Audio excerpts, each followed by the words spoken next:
या अल्लाहुल महमूद फ़ी कुल्लि फ़आलिही अस्तग़फ़िरुल्लाह कुल्ल ज़ुनूबी या सत्तारो या गफ़ारो बिहक़्क़ि हज़रत मुहम्मद मुस्तफ़ा सल्लल्लाहु तआला अलैहि वसल्लम अस्तग़फ़िरुल्लाह कुल्ल ज़ुनूबी या सत्तारो या गफ़ारो बिहक़्क़ि मख़दूम कायनात व मौलाए कायनात व सरकारान हसनैन करीमैन अलैहि रहमतुर रिज़वान अस्तग़फ़िरुल्लाह कुल्ल ज़ुनूबी या सत्तारो या गफ़ारो बिहक़्क़ि शेख़ अब्दुल क़ादिर जिलानी रूह रूहानी रूह रब्बानी मुहीउद्दीन शेख अब्दुल क़ादिर जिलानी या रूही या क़ल्बी या नूर या गौसुल आज़म या बाज़ शब या मख़दूम मुहीउद्दीन या हज़रत शेख अब्दुल क़ादिर जिलानी अग़िस्नी व अमदिदनी व नव्विरनी व अस्क़िनी व अतिनी व अकरिमनी व नसुरनी व अंज़ुरनी व रहमनी व फ़दनी व अरशदनी।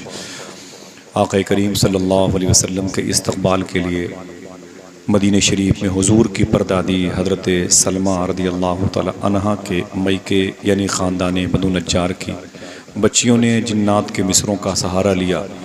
तलअल बद्रु अलैना मिन सनियातिल वदाई वजबत शुक्र अलैना मा दआ लिल्लाहि दाई। अल्लाह तबारक व तआला इस मुबारक नात के मिसरों की रूहानियत से हमारे दिलों को मुस्तनीर फरमाए। आमीन कह दें। जब दुआया बात की जाए तो आमीन कह दिया करें, शायद उसकी कबूलियत का इन्हिसार आपके ज़बान दिल से निकलने वाली आमीन की सूरत में हो। इस दौर में अगर कोई पूछे कि इस अरबी शायरी के जो इसके ये 4 मिसरे पढ़े गए इसका उर्दू तर्जमा क्या बनता है, तो 20% तो ये कहा जा सकता है, सुना है आप हर आशिक के घर तशरीफ़ लाते हैं, मेरे घर में भी हो जाए चराग़ां या रसूल अल्लाह सल्लल्लाहु तआला अलैहि वसल्लम। अस्सलामु अलैकुम व रहमतुल्लाहि व बरकातुहू। बड़े अदब और एहतराम के साथ हुजूर सल्लल्लाहु अलैहि वसल्लम की बारगाह नूर व करम में दुरूद शरीफ का हदिये तबरीक पेश करें और पढ़ें। अल्लाहुम्मा सल्लि अला सय्यदना व शफ़ीअना व नबीना व मौलाना नूरिका मुहम्मदिन व इतरतिही व बारिक वसल्लिम बिअदद कुल्लि मालूमिन लक बिअदद कुल्लि मालूमिन लक बिअदद कुल्लि मालूमिन लक। मेरे इमाम गोया होते हैं, कहते हैं कि खुर्शीद था कि ज़ोर पर क्या बढ़ के चमका था कमर, बेपर्दा जब वो रुख हुआ ये भी नहीं वो भी नहीं। दूसरी नात में इरशाद फरमाते हैं, ज़ात हुई इंतखाब वस्फ़ हुए लाजवाब, नाम हुआ मुस्तफ़ा तुम पे करोड़ों दरूद। सुभान अल्लाह। आगे बात बढ़ती है तो मखदूम कायनात की बारगाह में खिराज पेश करते हैं। नूर बिनते नूर ज़ौजा नूर उम्मे नूर नूर नूरे मुतलक की कनीज़ अल्लाह रे लहना नूर का। बारगाह गौसियत माम में खिराज पेश की मेरे इमाम ने तो कहते हैं, तलब का मुँह तो किस काबिल है या गौस, मगर तेरा करम कामिल है या गौस। तलब सुभान तो किस काबिल है या गौस, मगर तेरा करम कामिल है या गौस। माइक बहुत अच्छा है, थोड़ी सी आवाज़ कम करें भाई, जैसे पहली थी वैसे ना करें, जैसे अब है इसको थोड़ा सा कम कर दें, इको बंद कर दें, थोड़ी सी आवाज़ बढ़ा के रखिएगा जैसे अभी। और मेरे भाइयों के पास जो माइक है उसकी आवाज़ थोड़ी सी कम कर दें, हंगामों की दुनिया में रहने का आदी कम हो, सुकून से बातें इतनी ज़िम्मेदार उलमा के दरमियान हो तो उसका फैज़ भी दिलों पर अपने ज़म होने के असरात को ज़ाहिर करता है, वरना हंगामों में चीख पुकार में बातें हवाओं की नज़र हो जाती हैं। बात सुने शेर की सूरत में। मेरा इमाम कहता है, तलब का मुँह तो किस काबिल है या गौस, मगर तेरा करम कामिल है या गौस। हुज़ूर गौस पाक फरमाते हैं, जो मेरा ज़िक्र नहीं कर सकता वो खुदा का ज़िक्र नहीं कर सकता। मेरा इमाम कहता है, जो तेरे ज़िक्र से ज़ाहिल है या गौस, वो ज़िक्रुल्लाह से गाफिल है या गौस। अल्लाहु अकबर। कहते हैं, आला हज़रत की सहाबियत हुई फिर ताबईयत, बसागे कादरी मंजिल है या गौस। नफ्स ने कहा तबे ताबईन का वो डिपार्ट, तो इश्क ने ज़ोर मारा। कहते हैं क्या कहा, मैंने कहा कि सहाबियत हुई फिर ताबईयत, बसागे कादरी मंजिल है या गौस। ऐ नफ्स तुझे तकलीफ़ हो रही है, मैं 2 कदम आगे बढ़ के एक और शेर कहता हूँ, तू अपने वक्त का सिद्दीक़ अकबर, गनी ओ हैदरो आदिल है या गौस। नफ्स ने ज़ोर मारा, ये क्या कर रहे हैं आला हज़रत, तो आपका इश्क और उबाल मारा। कहते हैं अच्छा तकलीफ़ हो रही है तो सुन, उलूहियत ही अहमद ने न पाई, नबूवत ही से तू आतिल है या गौस। ए मदीने वाले आमीना के लाल, आप खुदा नहीं, और ए गौस आज़म आप नबी नहीं, बकिया सब कुछ आप। आला हज़रत। अगर मैं किसी आम शायर का शेर पढ़ता तो शायद ये कुर्सियाँ आप तक हाथों में होती, है कि नहीं। लोग कहते हैं कि तसव्वुफ़ सूफ़ीज़्म की दुनिया की आखिरी किताब कहलाती है। क़ल्ब की तत्हीर के लिए ये बिशारती इदारे की निसाब में ये किताब शामिल है। मेरा इमाम कहता है ना ना ना ना, जो किताब सूफ़ीज़्म में आखिरी साल पढ़ाई जाती है ना, वो गौस आज़म के यहाँ लोअर में चला करती है। तसव्वुफ़ तेरे मकतब का सबक है और तसर्रुफ़ पर तेरा आमिल है या गौस। सुभान अल्लाह। लोग कहते हैं ये ज़मीन मेरी, ये मकान मेरे, ये प्लाटिंग मैंने की, ये सारी चीज़ें मेरी है। मेरा इमाम कहता है या गौस आज़म तेरी चिड़ियाँ हैं, तेरा दाना पानी, तेरा मेला तेरी महफिल है या गौस। किसी का कुछ नहीं है, सब गौस पाक का है। ज़रा बोलो बोलो सब किसका है। अब बहुत बड़े बड़े शेर इसमें, जो करनो सैर में आरिफ न पाएं, वो तेरी पहली ही मंजिल है या गौस। जिसे ढूंढे न पाएं जाह वाले, वो बिन मांगे तुझे हासिल है या गौस। कहते लोग मेरी तकरीर को सुनने के लिए बड़ी भीड़ रहती है। गौस पाक फरमाते मेरी तकरीर को सुनने के लिए मदीने वाले आका तशरीफ़ लाते हैं। वली क्या मुरसलाएं खुद हुजूर आएँ, वो तेरी वास की महफिल है या गौस। सुभान अल्लाह। गौस पाक फरमाते मुझसे जो मांगोगे मिलेगा। फरमाते हैं मेरे इमाम बरेली शरीफ के ताजदार, ए मेरे शेखी क्या फरमाया, जो मुझसे मांगोगे मिलेगा, तो मैं आपसे आप ही को मांग रहा हूँ। कहा तूने जो मांगोगे मिलेगा, रज़ा तुझसे तेरा साइल है या गौस। रज़ा तुझसे तेरा साइल है या गौस। रज़ा तुझसे तेरा साइल है या गौस। मेरे दोस्तों ने बहुत अच्छी नातें पढ़ी हैं, नात के बड़े अच्छे शेर पढ़े। मैं आप सब भी बहुत अच्छे शेर पढ़ा आपने रबीउन नूर शरीफ के हवाले से। और हर महीने की जो तकरीम बजा लाने की तौफीक मिली है वो माह रबीउन नूर शरीफ का सदका है। उसके बाद में भी मखदूम कायनात के अब्बा हुजूर की अम्मी जान की बारगाह में जो मुबारक मनाक़िब मखदूमा बीबी आमिना पेश किया गया, अल्लाह उसकी रूहानियत से हमारे क़ुलूब को मुस्तनीर फरमाए, ततहीर की पाकी का सामान जो हमें अता फरमाए, आमीन कह दें। फिर बाद में तहत में बड़े अच्छे शेर पढ़े गए। एक शेर में पढ़ता हूँ, शबनम जबलपुरी साहब हुजूर की आमद आमद पर शेर पढ़े। वो कहते हैं कि शम्म की लौ न बुझी और न लहराई है। ये आजमगढ़ का बेल्ट है। शम्म की लौ न बुझी और न लहराई है, यूं जियारत को तेरे दर पे हवा आई। शम्म की लौ न बुझी, नाजुकी देखें हज़रत, नातिया शायरी का। शम्म की लौ न बुझी और न लहराई है, यूं जियारत को तेरे दर पे हवा आई है। लोग आते हैं तो आती है घरों में रौनक, आप आए हैं तो दुनिया में बहार आई है। लोग आते हैं तो आती है घरों में रौनक। रिसालत सरकार की आमद, सरकार की आमद। वाह वाह वाह वाह। लोग आते हैं तो आती है घरों में रौनक, आप आए हैं तो दुनिया में बहार आई है। अमरोहा का एक शायर है, वो कहता है कि धूप जब भी तेज हो, बैठे हुए मेरे सारे मोहसिनीन बैठे हुए एहसान भाई देखें, और उनके उस्ताद हुए तो फिर मेरे भी हुए। पूरे मुल्क के लोग, पूरी दुनिया मोहतरम शाकिर आज़मी साहब का एहतराम करती है, मौजूद हैं। और मिंबर पर जो ज़ी सलाहियत उलमा हैं या उनसे इस्तिफ़ादा करने वाली आवाज़ें हैं, सब के नालैन की बरकतें मेरे सर पर मौजूद हैं। तलबा कराम में मेरे सामने जो लोग बैठे हुए हैं वो मेरी पलकों पर बैठने के लायक हैं। गोलू भाई बैठे हुए हैं, डॉक्टर ताबिश भाई और कारी साहब वगैरह बैठे हुए हैं, और मेरे बड़े भाई मोहतरम मोहम्मद आरिफ साहब, जिनकी मजलिस में कल मैंने जारूब कशी की है। तकरीबन 20-25 साल से सरकार लद्दा शाह, सरकार हाफिज़ मिल्लत, जामिया अशरफिया की दीवारों से निस्बत उज़्मा सरकार भैया जी की बारगाह की हाज़िरी की तौफ़ीक मिलती रही, और इस इलाके की मजलिसों में मैं दरी चादर बिछाने के लिए आता रहा। वो तमाम तरफ यहाँ पर जिनके ज़रिए से असबाब बनते रहे वो मेरे मोहसिनीन यहाँ पर हैं। एक शेर नात का सुनता हूँ। धूप जब भी तेज़ हो तो नातखा हो जाइए। धूप जब भी तेज़ हो तो नातखा हो जाइए और अपने वास्ते खुद साहिबा हो जाइए। सुभान अल्लाह। धूप जब भी तेज हो तो नातखा हो जाइए और अपने वास्ते खुद साहिबा हो जाइए। लाइए इमसाल तैबा से गुबारे कारवां और अगले साल मीरे कारवां। लाइए इमसाल तैबा से गुबारे कारवां और अगले साल से। ये साहब के हाथों में दे दें मेरे लिए बगी बाबर कर। धूप जब भी तेज हो तो नातखा हो जाइए और अपने वास्ते खुद साहिबा हो जाइए। लाइए इमसाल तैबा से गुबारे कारवां और अगले साल मीरे कारवां हो। अल्लाह अल्लाह अल्लाह अल्लाह गाजियाने बद्र का वो हौसला याद कीजिए और बुढ़ापे में जमा हो जाए। अल्लाह सब देखिए, मुझे बहुत पसंद है।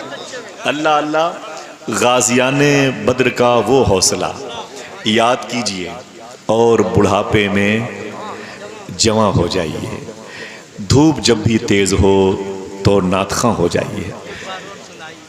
जी करम है, सुभान अल्लाह। धूप जब भी तेज हो तो नातखा हो जाइए और अपने वास्ते खुद साहिबा हो जाइए।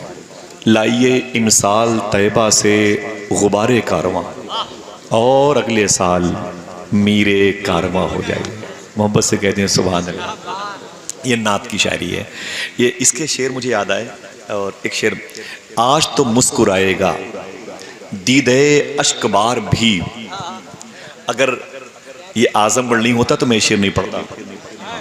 हकीकत है, कहीं कहीं अपने आप को जब तनहा पाता हूँ तो उसी तन्हाई को अंजुमन में तब्दील करने के लिए इस किस्म के शेर पढ़ता हूँ अपने आप को। ये अजहर भाई जानते हैं कि आज तो मुस्कुराएगा दीदे अश्कबार भी, नात को सुनने आई है रहमते किरदगार भी। आज तो मुस्कुराएगा दीदे अश्कबार भी, नात को सुनने आई है रहमते किरदगार भी। देखना अब आप सबकी जिम्मेदारी है। नात को सुनने आई है रहमते किरदगार भी, मेरे तो दो दो रिश्ते हैं उनके करम से दोस्तों, एक तो उनका उम्मती उस पे गुनाहगार भी। नारे तकबीर, नारे रिसालत, उलमाए अहले सुन्नत जिंदा, मसलके आला हजरत जिंदा। नारे तकबीर, अल्लाह या रसूल जिंदाबाद जिंदाबाद जिंदाबाद। वाह वाह। आज तो मुस्कुराएगा दीदे अश्कबार भी, नात को सुनने आई है रहमते किरदगार भी, मेरे तो दो दो रिश्ते हैं, मेरे तो दो दो रिश्ते हैं उनके करम से दोस्तों, एक तो उनका उम्मती उस पे गुनहगार। वाह, मेरे इमाम ने क्या ही ज़ौक़ अफ़ज़ा शफ़ाअत है। कहा नहीं मेरे इमाम ने, क्यों कहा? उसकी ये पैरवी की गई है। एक तो उनका उम्मती उस पे गुनाहगार भी। सुभान। आंसुओं को शाहिदी का आस्ताना चाहिए और ये ख़जाना हर मेरे दिल में आप सबकी मोहब्बत है कि आप दयारे हाफिज़ मिल्लत में, दयारे सरकार लद्द शाह में, दयारे हुजूर सदरुश्शरिया में रहते हैं। अब आपका मुझ पर एहसान है, आप याद करते हैं तो फिर आपके वसीले से मेरी इन बुज़ुर्गों में हाज़िरी भी हो जाती है। तो अब आपने मुझ पर एहसान किया है तो एहसान का बदला तो मैं नहीं दे सकता, लेकिन ये ज़रूर है कि आंसुओं को शाहिदी का आस्ताना चाहिए। ये ख़जाना हर जगह पर क्यों लुटाना चाहिए। और दोस्तों के काम आने का तरीक़ा ये भी है, दोस्तों को अपनी कुछ नातें सुनाना चाहिए। दोस्तों के काम आने का तरीक़ा ये भी है, दोस्तों को अपनी कुछ नातें सुनाना चाहिए। बड़े अदब और एहतराम के साथ मैं सलाम करूँ, मेरे सलाम का जवाब दें। अस्सलामु अलैकुम व रहमतुल्लाहि व बरकातुहू। हुजूर की बारगाह नूर व करम में मुअज़्ज़म और मोहतशम और बहुत ही मकबूल बारगाह नूर व करम में दुरूद शरीफ का हदीयत तबरीक पेश करें और पढ़ें। अल्लाहुम्मा सल्ली अला सय्यिदना व शफ़ीअना व नबीना व मौलाना नूर का मुहम्मद व इत्रतिही व बारिक व सल्लिम बिअदद कुल्लि मालूमिन लक। अऊज़ु बिल्लाहि मिनश शैतानिर रजीम, बिस्मिल्लाहिर रहमानिर रहीम। या अय्युहल्लज़ीना आमनू तक़ुल्लाह व कूनू मअस सादिक़ीन। सदक़ल्लाहु मौलानल अज़ीम व सदक़ रसूलुहुन नबियुल अमीनुल मतीनुल मुबीनुल करीम। बड़े अदब और एहतराम से फिर दुरूद शरीफ पढ़ें। अल्लाहुम्मा सल्ली अला सय्यिदिना व शफ़ीअना व नबीना व मौलाना नूरिका मुहम्मदिन व इत्रतिही व बारिक व सल्लिम बिअदद कुल्ल मालूमिन लक। आप बैठे हैं, कोई दिक्कत तो नहीं है आपको? गर्मी की वजह से थोड़ी सी परेशानी हो सकती है, लेकिन मैंने कल आरिफ भाई के यहाँ जश्न में एक बात कही थी। एक किताब है काफ़िले क्यों लुटे, अफ़गानिस्तान का वो राइटर है जो अमेरिका में रहता है, उसने करबला शरीफ के टेम्परेचर के हवाले से बात की है। उसने कहा कि उमूमन गर्मी के दिनों में करबला शरीफ का जो टेम्परेचर है वो 120 रहा करता था। ऐसे टेम्परेचर में इमाम हुसैन ने हम तक दीन पहुँचाया है, अपने पूरे कबीले को कुर्बान किया। हम एक लम्हा तकरीबन 40 के आसपास जो भी टेम्परेचर होगा, मुझे ज़्यादा इल्म नहीं है, मालूमात भी नहीं है, इससे ज़्यादा तो नहीं होना चाहिए, होगा तो रब की मर्ज़ी है। बैठ करके अगर हुसैन के नाना की बातें, हुसैन के नबीरगान की बातें, हुसैन के बेटों की बातें सुनेंगे तो कोई दिक्कत होगी? यहाँ जो पसीना निकल रहा है वो आखिरत में इंशाअल्लाह वही पसीना खुशबूदार होगा। आपके पास घर भी है, आपके पास दरवाज़ा भी है, एसी लगी हुई है, कूलर लगे हुए हैं, पंखे लगे हुए हैं, आप यहाँ पर क्यों आए हैं? वो एहसान भाई ने जो जश्न का एहतमाम किया ना, उसका टाइटल रखा फैज़ान औलिया कॉन्फ्रेंस। फैज़ान, बोले बोले बोले फैज़ान, आपकी आवाज़ कमज़ोर है, फैज़ान औलिया, अल्लाह के दोस्तों के फैज़ान के हवाले से बात की। तो मैंने कुरान शरीफ की इसी आयत, मेरी ख्वाहिश हुई थी कि आज मैं अल्लाह के दोस्तों के हवाले से बात करूँगा, तो ये ख्वाहिश ज़रा सा तब्दील हो रही है। कुरान की आयत है, अल्लाह इरशाद फरमाता है, ऐ ईमान वालो। सवाल पैदा होता है, अगर अल्लाह किसी को ईमान वाला कह दे तो क्या उसके लिए और किसी दूसरे अमल की ज़रूरत पड़ेगी? उसके कॉलर तो वैसे ही टाइट हो जाएंगे, तो वैसे ही खुश हो जाएगा कि अल्लाह का शुक्र है, मुझे हुकूमत हिंद माने न माने, मेरा परवरदिगार मुझे मोमिन जानता है, मेरा परवरदिगार मुझसे। कुरान मुखातिब है आपसे, कुरान कहता है ऐ ईमान वालो, रब कहता है तुमसे ऐ ईमान वालो। अगर रब किसी से कह दे तुम ईमान वाले हो तो उसको फिर क्या किसी और चीज़ की पड़ेगी ज़रूरत? ऊँची बोलो नहीं, लेकिन वो फिर कहता है एक शर्त और है, अगर तुम ईमान वाले हो तो फिर मुझसे डरते भी रहना। समझ गए? बर्फ की सिल को बाजार से खरीदना कमाल नहीं है, उसको हवा से बचा लेना कमाल है। अगर आपने खरीद लिया तो जिम्मेदारी क्या है, अब आप उसकी सेफ्टी में लग जाएं। समझ रहे हैं मेरी बात को? अल्लाह फरमाता ऐ ईमान वालो, ईमान वाले हो तो दूसरी जिम्मेदारी क्या है? इत्तकुल्लाह, अल्लाह फरमाता है मुझसे डरते भी रहना। आपने बतौफीक इलाही अल्लाह से डरने की सही की कामयाब कोशिश की, कामयाब हो गए, ठीक है। अब 2 चीज़ें आपको मिल गई, अब तीसरी क्या ज़रूरत है? अब आपको कहीं जाने की ज़रूरत नहीं है, आप रब की पाकीज़ा नाजिल होने वाली किताब की नज़र में मोमिन भी हैं और आप अल्लाह से डरते भी हैं। अब कोई चीज़ बाकी रह गई है? नहीं। फिर भी वो कहता है, तंबीह करता है, वकूनु मा सादिकीन, तुम मोमिन भी हो और मुझसे डरते भी हो तो एक और काम करना, वकूनु मा सादिकीन, सच्चों के साथ रहना। किसके साथ रहना? बोलो बोलो बोलो, किसके साथ? सच्चों के साथ। आप मोमिन भी हो, अल्लाह से डरते भी हो, तो इसका मतलब ये नहीं कि आप इस वक्त जो हुकूमत हिंद हिंदुस्तान पे कब्जा की हुई है उसकी हर गलत बात की तायीद करें। ना ना ना ना, आपको रब के दोस्तों के करीब जाना पड़ेगा जिनके इशारात कुरान में मौजूद हैं। नाम तो नहीं है, तो आज मैंने सोचा कि फैज़ान औलिया में उसकी बात करूँ जिसका नाम तो कुरान में नहीं, लेकिन बुजुर्गों ने फरमाया कुरान की इस आयत को और गौर से देखोगे और कहोगे ऐ अल्लाह तेरा हुक्म है मैं सच्चों के साथ हो जाऊँ, तो सूफिया कहते हैं कि इसकी बातनी गहराई में जाओगे तो आपको लगेगा जब रब सच्चों के साथ रहने का हुक्म दे रहा है तो उसके साथ रहने की फजीलत तो बदरजे ऊला बेहतर होगी जो सच्चों का सरदार है, जिसे दुनिया शेख अब्दुल कादिर जिलानी कहती है। समझ गए?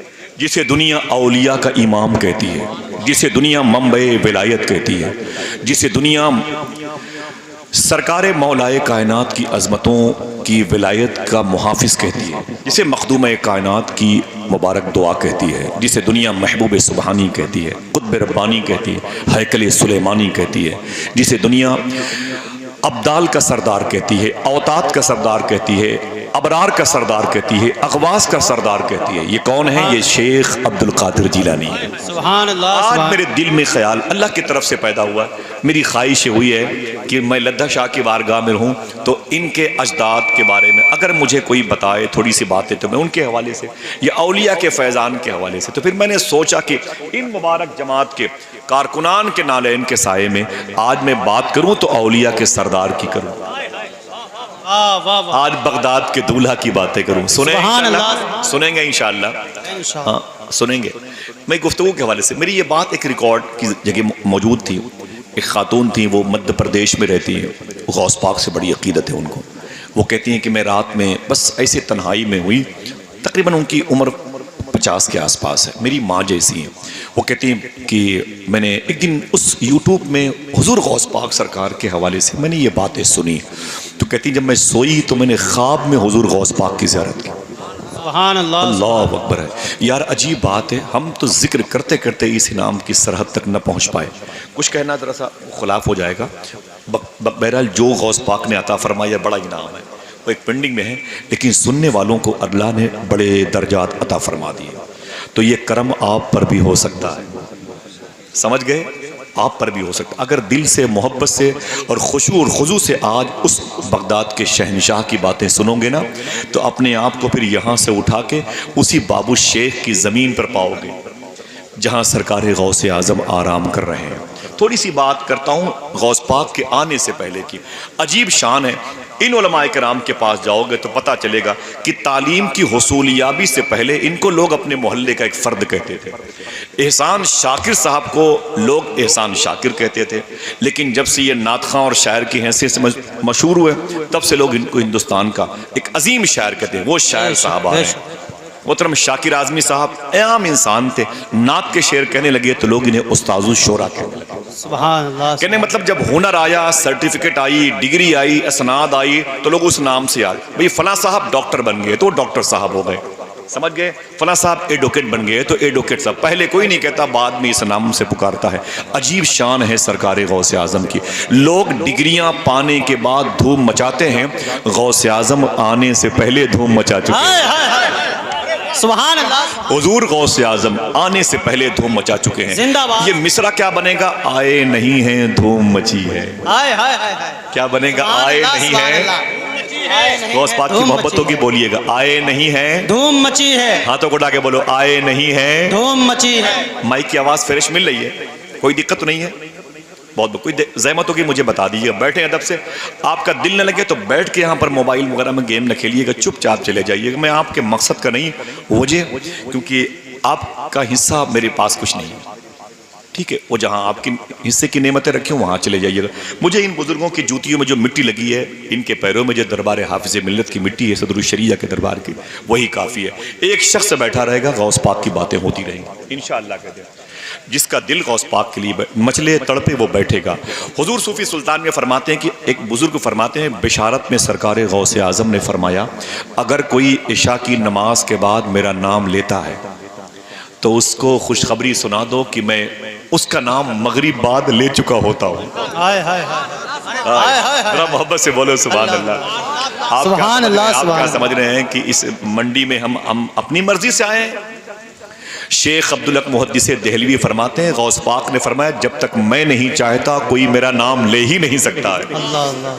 तो अगर गौस पाक की ये मर्जी है तो जरा हाथों को डाके बोल दो, लब्बैक या गौसे आज़म, लब्बैक या गौसे आज़म। फिर से बोले लब्बैक या गौसे आज़म। यार अजीब शान है, जो गौस पाक की मर्जी से नाम लिया जा रहा है, जरा वो नाम फिर से ले लिया जाए। मेरे घर पे गौस पाक के दरबार के अब तक तकरीबन 14-15 मेहमान आ चुके हैं बगदाद शरीफ। कई के दिन रहते हैं, डॉक्टर साहब वगैरह जानते हो, कई के दिन रहते हैं बगदाद के सारे मेहमान अल्हम्दुलिल्लाह मेरी झोपड़ी में रहते हैं। तो एक मरतबा गौस पाक के साहिब सज्जादा शेख खालिद बाबा हाशिम बाबा के सगे भाई शेख जैद जिलानी सरकार तशरीफ लाए थे अपनी अम्मी जान के साथ। हज़रत एक जुमला इरशाद फरमाया था हुजूर गौस पाक के साहिब सज्जादा के सगे छोटे भाई सरकार जैद बाबा। वो फरमाते हैं कि ऐसा नहीं है कि लोग मेरे दादा से मोहब्बत करते हैं, ऐसा नहीं, बल्कि मेरे दादा ने फरमाया, जब तक मैं किसी से मोहब्बत नहीं करता कोई मुझसे मोहब्बत कर ही नहीं सकता है। अल्लाह अकबर अल्लाह। तो ये मोहब्बत की पहले उधर से होती है, बाद में वो खुशबुओं का सिलसिला आगे बढ़ता है। तो खुशकिस्मत और चुने हुए लोग उसमें मुक़य्यद होते जाते हैं। आए नहीं हैं, अच्छी है, सो गए, आए नहीं हैं। अब इसके सबूत में 2-3 बातें ले लें, फिर गौस पाक की पैदाइश, फिर आपको बगदाद लेके चलूंगा। चलेंगे इंशाअल्लाह? हाथों को उठा के बोलो चलेंगे इंशाअल्लाह। अजीब बात है यार, अपने माँ बाप से आप कहते नहीं कि अब्बू आपने बाथरूम में इटालियन सामान लगा लिया 1.5 2 लाख रुपए का, थोड़े से पैसे कम इस्तेमाल करते, इससे कम पैसों में गौस पाक का दरबार देख लेते। आप अपने अब्बू से कहते नहीं ये जो 20 लाख की गाड़ी दरवाजे पर खड़ी, अब्बू 2 लाख बचा के 18 लाख की गाड़ी से भी काम चल सकता था, वो 2 लाख रुपए हुजूर के शहर की ज़ियारत में खर्च कर देते। हाँ, पता नहीं है कि आंखें हुजूर के दरबार को देखने के लिए मिली। हुजूर गौस पाक के खलीफा शेख अबू तलहा बगदादी, उनके खलीफा शेख सूफ़ी असदुल्ला शाह, वो फरमाते हैं कि गौस पाक मेरे दादा ने फरमाया ऐसा नहीं है, लोग मुझसे मिलने के लिए तड़पते हैं, मैं भी अपने ग़ुलामों से मिलने के लिए तड़पता हूँ। हाँ, क्या चाहते हैं? मिलना नहीं चाहते गौस पाक से, गौस पाक तुम्हारा इंतज़ार कर रहे हैं। बात यह है कि आए नहीं है, धूम मची है।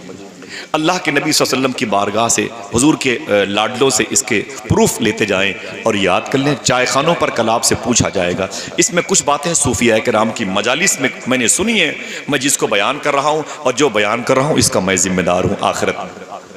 ठीक, उलमा किराम बैठे हुए हैं।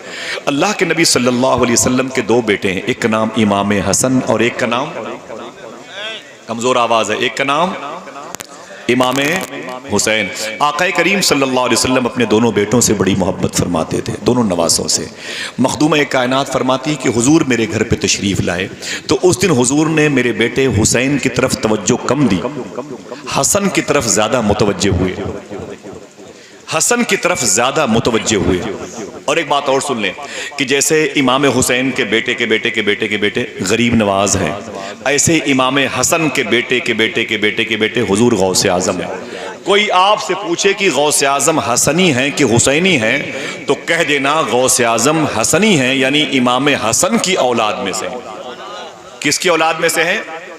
बोलते रहे, दोस्ती है, ये कोई तकरीर नहीं है, बातचीत का माहौल है। किसके बेटे हैं गौसे आज़म? इमाम हसन के। और गरीब नवाज इमाम हुसैन के बेटे हैं। तो इमाम हसन के बेटे ये शेख अब्दुल्ला सानी मूसा अल जौन अब्दुल्ला महज, ये इमाम हसन के बेटे हैं। और बाद में शेख मूसा जंगी दोस्त गौस पाक के वालिद हैं। तो ये गौस पाक हसनी हो गए। कौन हुए? सुन ले, बात बड़ी मतलब की है, हसनी हो गए। हुजूर जब अपनी बेटी मखदूम कायनात के घर पे तशरीफ़ ले गए ना, तो अल्लाह के नबी सल्लल्लाहु अलैहि वसल्लम ने उस दिन इमाम हुसैन को छोड़कर इमाम हसन की तरफ ज़्यादा प्यार के तवज्जो के एरो घुमाए। ज़्यादा प्यार हुजूर ने हसन से किया। हुजूर ने हसन की पेशानी चूमी, मेरे आका ने हसन के होंठों का बोसा दिया, मेरे आका सल्लल्लाहु अलैहि वसल्लम ने हसन की हल्कों में नूर का बोसा दिया, खूब प्यार किया। तो हुजूर की लाडली बेटी मखदूम कायनात ने इरशाद फरमाया, अब्बू मेरे बेटे हुसैन को छोड़ करके हसन से ज़्यादा प्यार कर रहे हैं। तो मेरे आका मुस्कुराए, फरमाते हैं वजह यह है कि मैं आज हसन की पेशानी में एक नूर देख रहा हूँ। ये नूर जब ज़मीन पर पैदा होगा तो इसकी ज़ात से मेरा दीन बहुत फले फूलेगा। सूफिया इसी नूर को नूर अब्दुल कादिर जिलानी कहते हैं। आए है, क्या मतलब? आए नहीं हैं, ऊंचे बोलो, हाथों को उठा के बोलो, आए नहीं हैं। ये उसकी शान में पढ़े जा रहे हैं भैया ये कसीदे, जिसकी वजह से अल्लाह ने आपको आंखें अता फरमाई हैं। अल्लाह अकबर। ये इल्म की बहारें उसी ज़ात के तवस्सुल से हैं। गौस पाक फरमाते हैं जब तक मैं नहीं चाहता ज़मीन पर शिफा की बारिश नहीं होती। अगर मैं रूठ जाऊं तो किसी को रिस्क का एक दाना ना मिले। ये गौस पाक ने फरमाया। सुने गौर से, बातें आपके बड़ी काम की है। तो हुजूर गौसे आज़म सरकार के बारे में इस नूर को नूर शेख अब्दुल कादिर जिलानी कहते हैं। बात थोड़ी सी और आगे जा रही है। हम इसलिए खामोशी से बोलते हैं कि आप ही नहीं हैं। इस स्क्रीन पर 10-20 साल तक लोग इन किस्म की गुफ्तगू सुनेंगे तो वो भी महजूज होंगे। तो पूरी दुनिया आपकी मुंतज़िर है, आपकी सच्ची समाअतों का इंतज़ार कर रही है। तवज्जो से इन बातों को सुने और गौस पाक की मोहब्बत को अपने सीने में रखें। इंशाअल्लाह बोले, कोई दिक्कत गर्मी की वजह से दुआ करो गौस पाक की निगाह में आप आ जाओ। आमीन बोलो। हुजूर सरकार अब्द करार सल्लल्लाहु अलैहि वसल्लम के शहजादे हैं इमाम हसन। इमाम हसन के जितने भी बेटे हैं उनमें से कोई इमाम नहीं है। इमाम हुसैन के जितने भी औलादे हैं उनमें से 9 इमाम हैं। 12 इमाम में 9 इमाम सिर्फ और सिर्फ इमाम हुसैन के बेटे। 3 मौला अली, इमाम हसन हुसैन, ये अलग हो गए। उसके बाद इमाम हुसैन के बेटे इमाम ज़ैनुल आबिदीन, ये भी इमाम, इमाम बाकिर इमाम, इमाम जाफर सादिक इमाम, इमाम मूसा काजिम इमाम, इमाम अली रज़ा इमाम, इमाम जवाद तकी इमाम, इमाम अली नकी इमाम, इमाम हसन अस्करी इमाम, बादहू इमाम मेहदी। मैंने जितने नाम बीच में लिए ये सब के सब इमाम हुसैन की औलाद हैं। अल्लाह का शुक्र है मैंने सब की मज़ारात पर हाज़िरी दी है। इनमें से कई मदीने शरीफ में हैं, कई बगदाद में हैं, कोई करबला में हैं, कुछ नजफ अशरफ में हैं, कुछ सामर्रा में हैं, कुछ काज़मैन में हैं, कुछ ईरान में। ईरान में इमाम अली रज़ा हैं, इमाम अली रज़ा, सुभान अल्लाह। तो ये 12 इमाम हैं सूफ़ी इज़्म में। इन 12 इमामों में 9 इमाम ये इमाम हुसैन के औलाद है। इमाम हसन का ज़ाहिरी तौर पर कोई बेटा इमाम, यूं तो उनके दरबार के नौकर भी इमाम है कि नहीं हज़रत? एक जिस टॉपिक पर बात हो रही है सुने। एक दिन इमाम हसन सरकार ने अपनी पेशानी ऊपर उठाई, ऊपर देखा तो क्या, जिसमें लोगों की तकदीरें लिखी जाती हैं, वो तख्ती देखी लौहे महफूज की। तो क्या देखा कि मेरे भाई इमाम हुसैन हैं, छोटे भाई हैं, उनके 9 बेटे इमाम हैं और मेरे बेटों में कोई इमाम नहीं है। तो दिल टूटा, बोले मेरे मौला मैं भी तेरे हबीब का नवासा हूँ और मैं फातिमा के घर की पहली बहार हूँ, मैं हुसैन का बड़ा भाई हूँ। अरे मेरे मौला मेरे हुसैन के सारे जो छोटे भाई हैं मेरे हुसैन, उसके 9 बेटे इमाम हैं और मेरा कोई बेटा इमाम नहीं है, मैं तो बड़ा भाई हूँ। आवाज़ खुदा की बारगाह से आई, अरे मेरे हबीब के लाडले सुन, तूने सही कहा कि तेरे छोटे भाई हुसैन के औलादों में 9 इमाम पाए जाते हैं, तेरा कोई बेटा ज़ाहिरी तौर पर इमाम नहीं, लेकिन सुन हसन, तेरी औलादों में से एक औलाद पैदा होगी, इन 9 इमामों की खूबियाँ उसके अंदर समा जाएंगी, दुनिया उसी को शेख अब्दुल कादिर जिलानी कहेगी। अल्लाह, दुनिया उसी को शेख अब्दुल कादिर जिलानी कहेगी। हाथों को उठा के जवाब दीजिए, हाथों को उठा के जवाब दीजिए, माशाअल्लाह, सुभान अल्लाह। फैज़ाने गौसे आज़म जिंदाबाद, फैज़ाने गौसे आज़म जिंदाबाद, नारे रिसालत या रसूल अल्लाह। बात थोड़ी सी आगे बढ़ती है, फिर गौस पाक की पैदाइश की बात करूंगा। आप जाएंगे तो नहीं, जहां तक माइक सुनाई दे वहां तक जाइएगा, उसके बाद न जाइएगा, ठीक है? उसके आगे जाइएगा तो फिर मुझे भी लेते जाइएगा। आप अच्छे लोग हैं, गर्मी में बैठे हुए हैं, ये बहुत बड़ी बात। अल्लाह आप सबको गौस पाक का दरबार दिखा दे। हाथों को उठा के बोलो आमीन, बोलो इंशाअल्लाह। अल्लाह आपके माँ बाप की मगफरत फरमाए। गौस पाक के दरबार में चलेंगे ना इंशाअल्लाह। ये जितने पैसे मिलते हैं ना, करीब करीब मैं पूरी कोशिश करता हूँ कि मैं आपसे प्राइवेट बात कर रहा कि मैं ये पैसे बगदाद में खर्च करूँ, कोशिश करता हूँ। बहुत पैसे कमाए मैंने 25-27 साल निज़ामत के दौर में। जब पैसे हो गए 1.5-2 लाख रुपए तो चुपके से बगदाद भाग गया। अब तो ये आलम है कि मेरा पासपोर्ट मेरे घर वाले छुपा के उसे ताला बंद करके रखते हैं, मुश्किल से मिलता है, समझ रहे। फरवरी के महीने में मैंने चुप के चाप अपने बेटे के ताउन से पासपोर्ट निकाला, उसे हैदराबाद भेज दिया। 2 दिन के बाद बगदाद शरीफ जाना था, मैंने तैयारी कर ली, किसी को पता नहीं लगने दिया कि मैं बगदाद शरीफ जा रहा हूँ। तो हुजूर सैयदी सूफ़ी सुल्तान मैंने मेरे भाई को फ़ोन करके कहा तुम्हें कुछ पता है? बोले क्या बात? बोले सैफ़ी बगदाद जा रहा है। बोले नहीं, मेरी अहलिया को पता चला। बोले वो कहाँ जा सकते हैं, पासपोर्ट तो मेरे पास है। तो मेरे बेटे ने कहा कि अम्मी परेशान ना हो, पासपोर्ट उसका हैदराबाद में रखा हुआ है, बगदाद जाके वापस आ गया। उस पर बगदाद जाने की मोहर लग गई। बहरहाल दुआ करो अल्लाह सबको गौस पाक का दरबार दिखाए, आमीन बोले। इन उलमाए किराम को भी और तलबा किराम को भी, नात खानों को भी अल्लाह गौस पाक का दरबार दिखाए। देखिए गौस पाक की बातें तवज्जो से लीजिए, वहीं सुनेंगे इंशाअल्लाह, बगदाद जाएंगे इंशाअल्लाह कह दें। अब बात मैंने हुजूर की इमाम हसन की। एक बात मौला अली की करता हूँ, ज़रा हाथों को उठा के बोल दे या अली, ऊँची बोले या अली, या अली। सुने आप, बात मौला अली की है। सरकार मौलाए कायनात ने अपना जुब्बा शरीफ और अपना मुसल्ला अपने बेटे इमाम हुसैन को दिया। बोले अब्बू क्या मेरे लिए? कहते ना ना ना ना ना, अपने बेटे इमाम ज़ैनुल आबिदीन को दे देना, ठीक है। अब्बू तो क्या ये ज़ैनुल आबिदीन के लिए? बोले ना ना ना, उससे बोलना अपने बेटे इमाम बाकिर को दे देगा। तो अब्बू क्या इमाम बाकिर के लिए? बोले ना ना ना, उससे बोलना वो अपने बेटे को दे देगा। तो इमाम हुसैन ने कहा फिर अब्बू, मौला अली सरकार ये इमाम बाकिर अपने बेटे को देगा तो फिर क्या उसके लिए है? तो फरमाते मौला अली नहीं, उससे कहना वो अपने बेटे को दे देगा, यानी इमाम जाफर सादिक अपने बेटे इमाम मूसा काजिम को दे देंगे। इमाम हुसैन कहते हैं अब्बू ये जुब्बा ये मुसल्ला कब तक आगे बढ़ता रहेगा? मौला अली फरमाते हैं जब तक जीलान में मेरा अब्दुल कादिर न पैदा हो जाए। सुभान अल्लाह। आए नहीं है, आए नहीं है, हाथों को उठा के बोलो आए नहीं है। सुभान अल्लाह। लोग आते हैं तो आती है घरों में रौनक, आप आए हैं तो दुनिया में बाहर आई है। अल्लाह अकबर, अल्लाह अकबर। सरकार एक और बात सुन लें, हुजूर गौस पाक सरकार के आने से पहले के बाद गौस पाक सरकार के पीर का नाम है शेख अबू सईद मखजूमी। किसी ने सुभान अल्लाह नहीं कहा?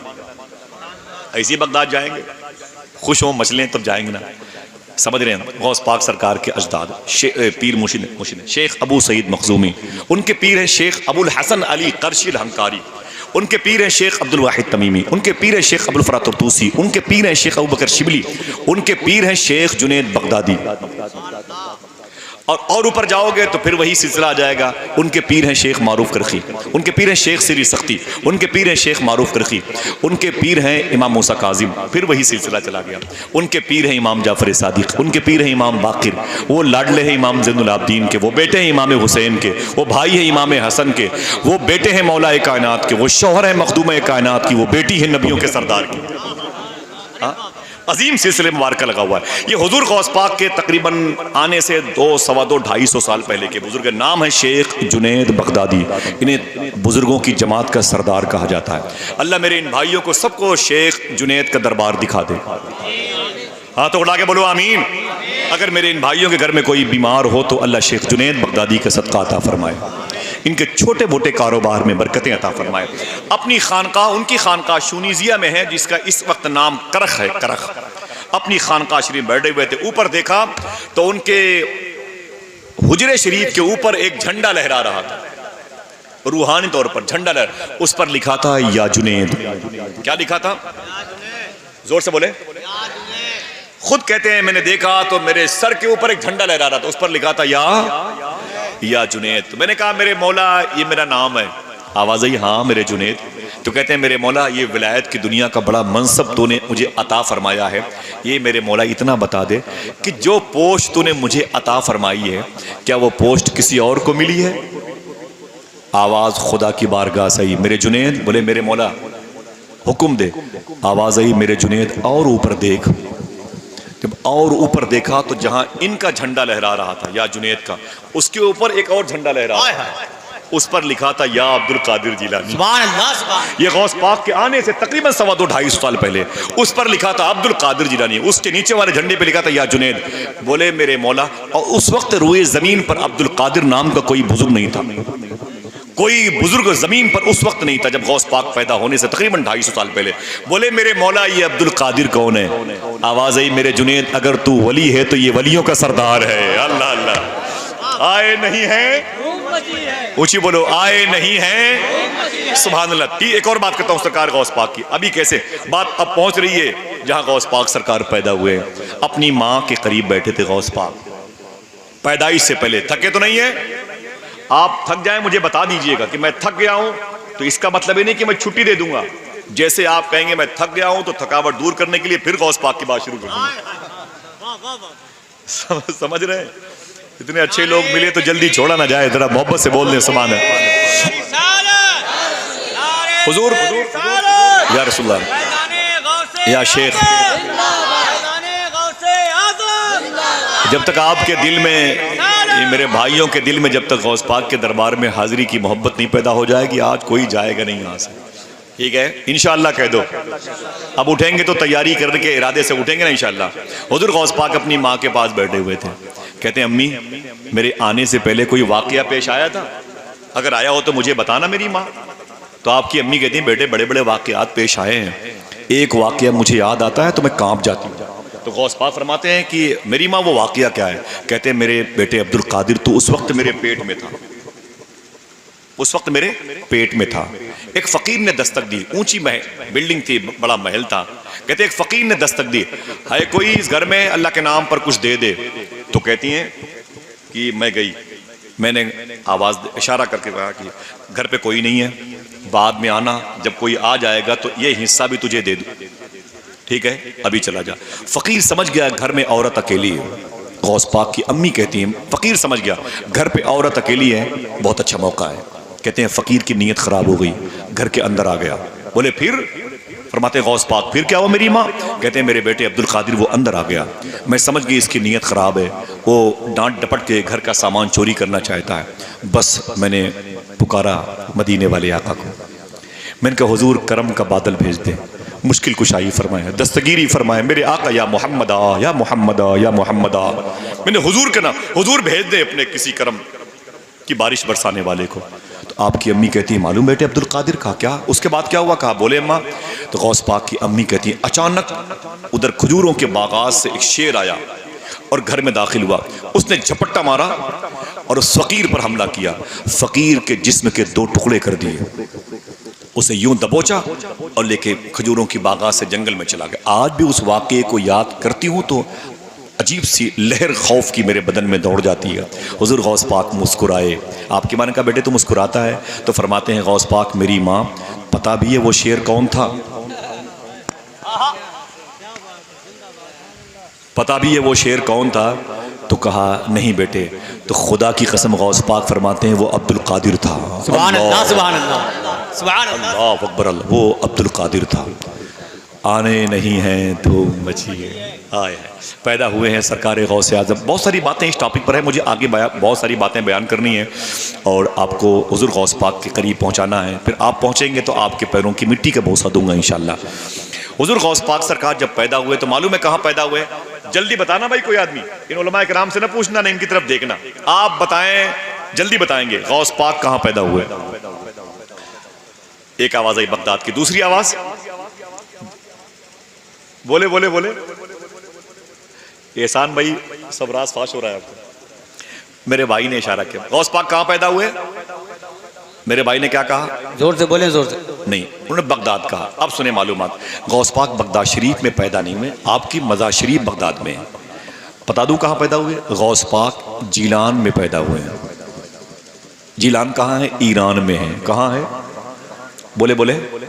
ईरान बड़ा मुबारक मुल्क है। इसी ईरान में एक शहर है संजर, जहाँ हिंदुस्तान के बादशाह गरीब नवाज पैदा हुए। यार उन्हीं के मुल्क में रहते हो, उनके नाम पर बोलते भी नहीं सुभान अल्लाह। क्या चाहते हो भाई, क्या चाहते हो? हाँ जरा बोले मोहब्बत के साथ। ईरान इस संजर बड़ा मुबारक मुल्क है, वो शहर है ईरान में जहाँ गरीब नवाज पैदा हुए। इसी ईरान में एक मुल्क है जिसे अस्फहान कहते हैं, जहाँ मुंबई शहर के वजीर मालियत फाइनेंस मिनिस्टर सरकार मखदूम बहाउद्दीन शाह अस्फहानी पैदा हुए, जिनके बारे में सूफिया ने फरमाया अगर हिंदुस्तान के बादशाह गरीब नवाज नहीं होते बतौफीक इलाही मखदूम बहाउद्दीन शाह अस्फहानी होते। ये ईरान बड़ा मुबारक मुल्क है। इसी ईरान मुल्क में एक शहर का नाम है सिमनान, जहां सरकार मखदूम अशरफ जहांगीर समनानी पैदा हुए। ये ईरान बड़ा मुबारक मुल्क है। इसी मुल्क के ईरान में एक शहर का नाम है बुस्ताम, जहां सरकार बदिउद्दीन जिंदा शाह मदार के पीर मुर्शिद सरकार बायजीद बुस्तामी आराम कर रहे हैं। इसी मुल्क के ईरान में एक शहर का नाम है शिराज, जहां इनके दिलों पे हुकूमत करने वाले शेख सादी शिराजी। इसी मुल्क के ईरान में एक शहर का नाम है खिरकान, जहां बायजीद बुस्तामी के इंतकाल के 39 ईयर्स के बाद सरकार खिरकानी पैदा हुए, जिनकी दुआओं के वसीले से बायजीद बुस्तामी कहते हैं अल्लाह ने मुझे विलायत उज़्मा का ताज दिया, जबकि उस वक्त वो पैदा नहीं हुए। इसी मुल्क के ईरान में एक शहर का नाम है जाम, जहां अहमद जाम लेटे हुए हैं। ये वही बुजुर्ग हैं जो शेर पर सवारी करते थे। इन्हीं के शेर को गौस आजम के कुत्ते ने चीर फाड़ डाला था, जिसके बारे में मेरे इमाम ने कहा था क्या दबे जिस पे हिमायत कहो पंजा तेरा, शेर को खतरे में लाता नहीं कुत्ता तेरा। इसी मुल्क के ईरान में एक शहर का नाम है जीलान, जहां गौस आजम पैदा हुए। हाथों को उठा के बोले जहां, याद कर लो का, जहां जीलान कहां पे ईरान है बता दूं? ईरान की राजधानी है तेहरान, तो से तेहरान। वहां से तकरीबन 600 किलोमीटर के फासले पर एक एयरपोर्ट है जिसे रिश्त कहते हैं। वहां से 55-60 किलोमीटर के फासले पर एक आइसलैंड की जमीन है, बर्फीली वादी, झरनों का इलाका, ठंडी जमीन, रूहानियत से मालामाल जमीन, जिसे जीलान कहते हैं, जहां गौस पाक पैदा हुए। बोले बोले बोले। 4 साल की उम्र हुई तो अपनी अम्मी से कहने लगे अम्मी बैठे थे बातें कर रहे थे अपनी माँ से, वो झाड़ू पोछा लगाने वाली औरत भी आ गई, उससे बातें करने लगे। अचानक बाहर निकले तो दरवाजे पर बैठ गए। एक फकीर आया, उस फकीर ने कहा अस्सलामु अलैकुम अब्दुल कादिर। गौस पाक फरमाते हैं वालेकुम अस्सलाम वालेकुम अस्सलाम। कहे हुए डबल जवाब। उस फ़कीर ने कहा, शेखी मैंने आपको एक मरतबे सलाम किया है और आपने 2 मरतबे जवाब दिया। हुज़ूर गौस पाक फरमाते हैं, बात यह है कि तुम 4 साल पहले भी इधर से गुजरे थे, उस वक्त भी तुमने सलाम किया था। उस वक्त मैं अपनी माँ के पेट में था, आपके सलाम को मैंने सुन लिया था, आपके सलाम को मेरी माँ ने मगर नहीं सुना था।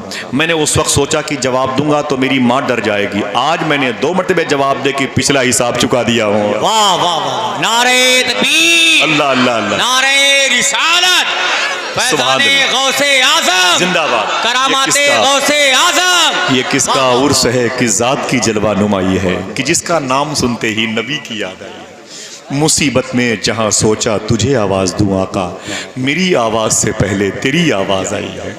मेरी आवाज़ से पहले, बोले बोले, मेरी आवाज़ से पहले तेरी आवाज़ आई है। तसव्वुर जब किया है सूरत मुफ्ती आज़म का, न जाने क्यों रुखे गौसुल वरा की याद आई है।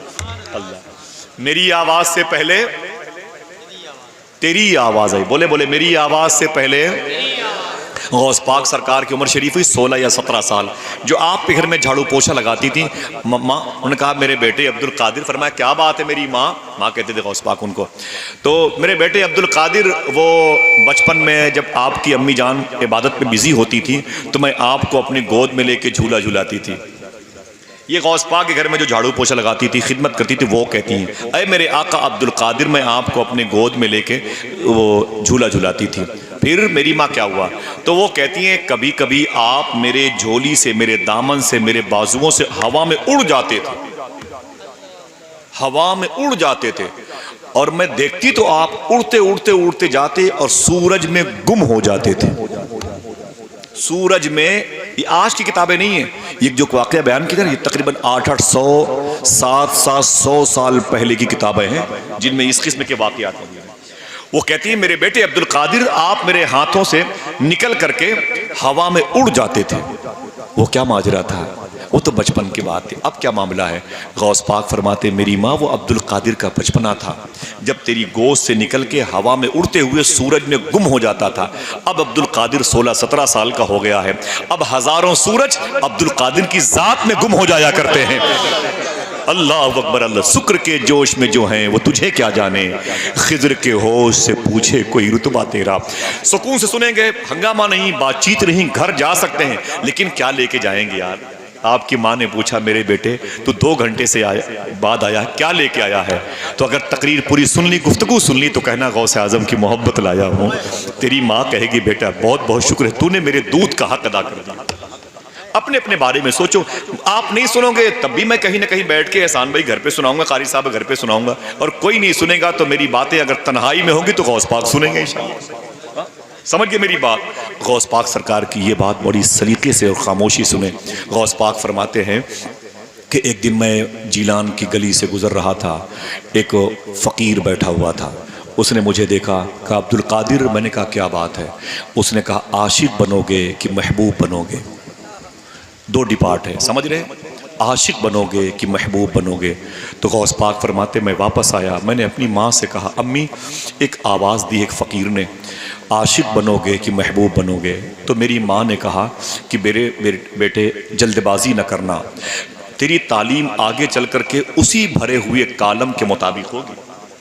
अगर तू आर्ट साइड में फॉर्म भरेगा, साइंस साइड में भरेगा, तो जो फॉर्म भरेगा उसी हिसाब से तालीम होगी। बीओमिस का फॉर्म भरेगा तो बीओमिस की तालीम होगी। आलिम का फॉर्म भरेगा तो आलिम की तालीम तुझे हासिल करनी है। मेरे बेटे जल्दबाजी मत कर, सोच ले अल्लाह उसके रसूल का हुक्म क्या है।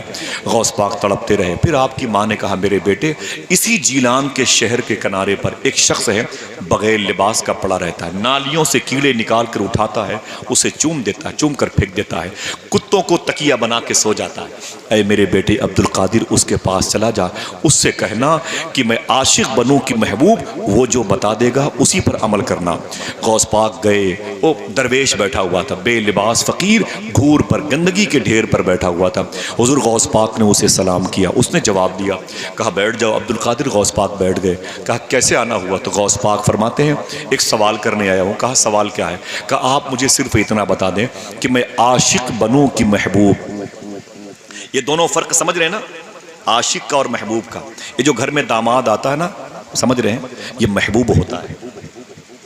इसकी बड़ी नाज बर्दारी होती है कि नहीं है? नाज बर्दारी होती नहीं। अगर वो नाराज हो गया तो पूरा गांव उसे मनाने के लिए जाता है, पूरा कबीला उसका लिहाज करता है।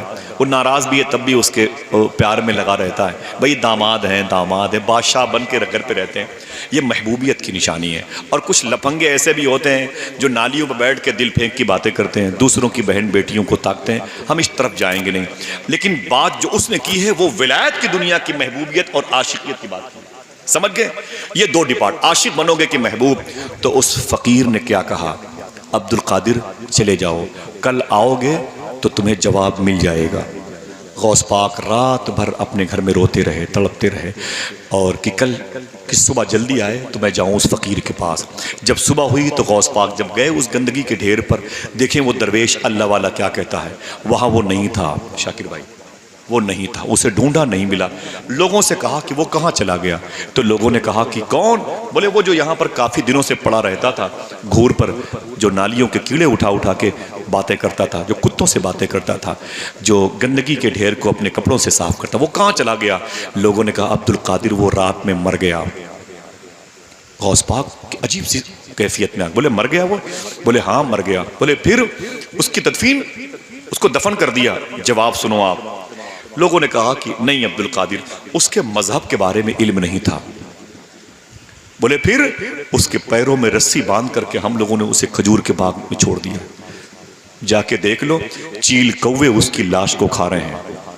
एक साहब ने तो अपनी तकरीर में यह कह दिया था, मैं उस नहीं कह सकता, कि कुत्ते तक उसकी लाश को खा रहे थे। मैंने कभी किसी किताब में नहीं पढ़ा, अल्लाह माफ फरमाए। बहरहाल बात जिस टॉपिक पर हो रही उसी नेहज पे हो। वो कहता है कि अब्दुल कादिर वो उधर पड़ा हुआ है, उसके मजहब धर्म के बारे में मुसलमान था, अगर ये पता होता तो दफन किया जाता। किसी को इल्म नहीं था वो किस मजहब का है। लोगों ने पैर में रस्सियां बांध के खजूरों की बाग में छोड़ दी, चील कौवे उसकी लाश को खा रहे हैं। जब हुजूर गौस पाक उसके पास गए ना, तो खुदा की कसम चील और कौवों के दरमियान उसकी लाश पड़ी हुई थी। न जाने जिस्म के कितने % गोश्त चील कौवे खा गए थे, बाकी बचे हुए गोश्त की तरफ उनकी नज़रें अमीक लगी हुई थी। गौस पाक सरकार ने देखा तो आंखों में आंसू आ गए, और फिर कहते हैं वाह भाई वाह, कमाल के आप हैं, कमाल के आप हैं, कमाल के आप हैं। रात में आपने मुझसे कहा कल आओगे तो जवाब मिल जाएगा, और सुबह से पहले आप निकल लिए दुनिया से। वली वादा शिकन नहीं होता, वली वादा खिलाफ नहीं होता, वली वादा वफा करता है। आपने मुझसे कहा कल आओगे तो जवाब मिल जाएगा, और तुम सुबह ही निकल लिए। ये कौन सा तरीका है? रब की दोस्ती के आइन के खिलाफ है। आप क्यों इंतकाल कर गए बगैर मुझे जवाब दिए हुए? और इंतकाल करना था तो अब्दुल कादिर से बता देते कि कल मैं मर जाऊंगा, जवाब लेके जाओ। वो जो चील कौवों से नोची हुई लाश थी, उससे आवाज आई, अरे अब्दुल कादिर, मैंने ये कहा था कल आओगे तो जवाब मिल जाएगा, सवाल क्या है? गौस पाक फरमाते हैं मैं ठहर गया। मैंने उस नोची हुई लाश से कहा सवाल मेरा यह है कि मैं महबूब बनूं कि आशिक बनूं। सुनिएगा, अगर अदब से जिस तरीके से सुन रहे हैं, बातें बहुत दूर तक जाएंगी इंशाअल्लाह। मैं आशिक बनूं कि महबूब बनूं, इतना सुनना था कि उस लाश से आवाज आई, अरे मेरे अब्दुल कादिर, अगर महबूब बनना चाहता है तो उसके लिए बहुत लोग तुझसे प्यार करेंगे, लोग तेरा एहतराम करेंगे, तेरी मंजिलत बढ़ जाएगी, तेरे वकार, तेरे स्टेटस बुलंद हो जाएंगे, लोग तेरी बड़ी नाजबरदारी करेंगे ऐ अब्दुल कादिर। और अगर आशिक बनना चाहता है तो देख ले, तेरे सामने एक आशिक का जनाजा पड़ा हुआ, देख ले, चील कौवे खा रहे हैं। गालिब ने कहा था ये इश्क नहीं आसान, बस इतना समझ लीजिए एक आग का दरिया है और डूब के जाना है। अगर एक सच्ची आशिक को देखना है तो करबला में हुसैन को देखना, समझ रहे हैं आप? सारे मालो मता को कुर्बान कर दिया आपने, एक दादा के 33 पोतों को शहीद कर दिया, फिर भी शुक्र के सजदे अदा कर रहे। समझ रहे मेरी बात? आवाज़ है अब्दुल कादिर, अगर आशिक बनना चाहते हैं तो देख तेरे सामने एक आशिक का जनाजा पड़ा हुआ है। इतना सुना तो गौसे आजम सरकार ने अपने दोनों बाजुओं को उठाया, कहा ओ नोची हुई लाश सुन, अगर आशिक बनने में इतनी तकलीफ होती है तो अब्दुल कादिर आशिक बन के दिखाएगा। अल्लाह अकबर, अब्दुल कादिर आशिक बन के दिखाएगा। वो दर्जे महबूबियत ये रब की तौफीक पर डिपेंड करता है। गौसे आजम सरकार आशिक कब बने? बगदाद में आने के बाद के मंजरनामे को देखें, फिर मैं जीलान से बगदाद लेके आऊँगा। आप इशारा कीजिएगा, गुफ्तगू ख़त्म तो ख़त्म हो जाएगी, लेकिन जिस तरीके से आप सुन रहे हैं, अल्लाह आप सबको गौसे आजम का फैज़ान अता फरमाए। आप बगदाद जाएँ, बगदाद की गलियों की ज़ियारत करें इंशाअल्लाह। आप गौस पाक के लंगर खाने की ज़ियारत करें इंशाअल्लाह। वहाँ के टुकड़ों पर पलें इंशाअल्लाह, कह दें इंशाअल्लाह, दिल से बोले इंशाअल्लाह। समझे? गौस पाक सरकार जब बगदाद शरीफ आए थे ना, जब बगदाद शरीफ आए, सुने तो मालूम है क्या हुआ? अभी आपने वादा कर लिया है कि मैं आशिक बनूंगा, मुझे दर्जे महबूबियत अल्लाह की मर्जी है, मैं कि अब्दुल कादिर आशिक बन के दिखाएगा। अपनी ज़िंदगी के 91 ईयर्स में गौस पाक आशिक कब बने, वो चैप्टर अभी कुरे देंगे। उस बाप को हम ऑन करेंगे, चैप्टर को ऑन करेंगे, बाप खोला जाएगा इंशाअल्लाह, दरवाज़ा खुलेगा। अब सुनिए आप, जब गौस पाक 18 साल के हुए, कितने ऊँची बोले, आपको ये सब बातें याद करनी है, कितने साल के हुए? 18 साल के। अपनी माँ के पास आए, बोले मेरी माँ, गौस पाक की माँ का नाम था फातिमा उम्मुल खैर।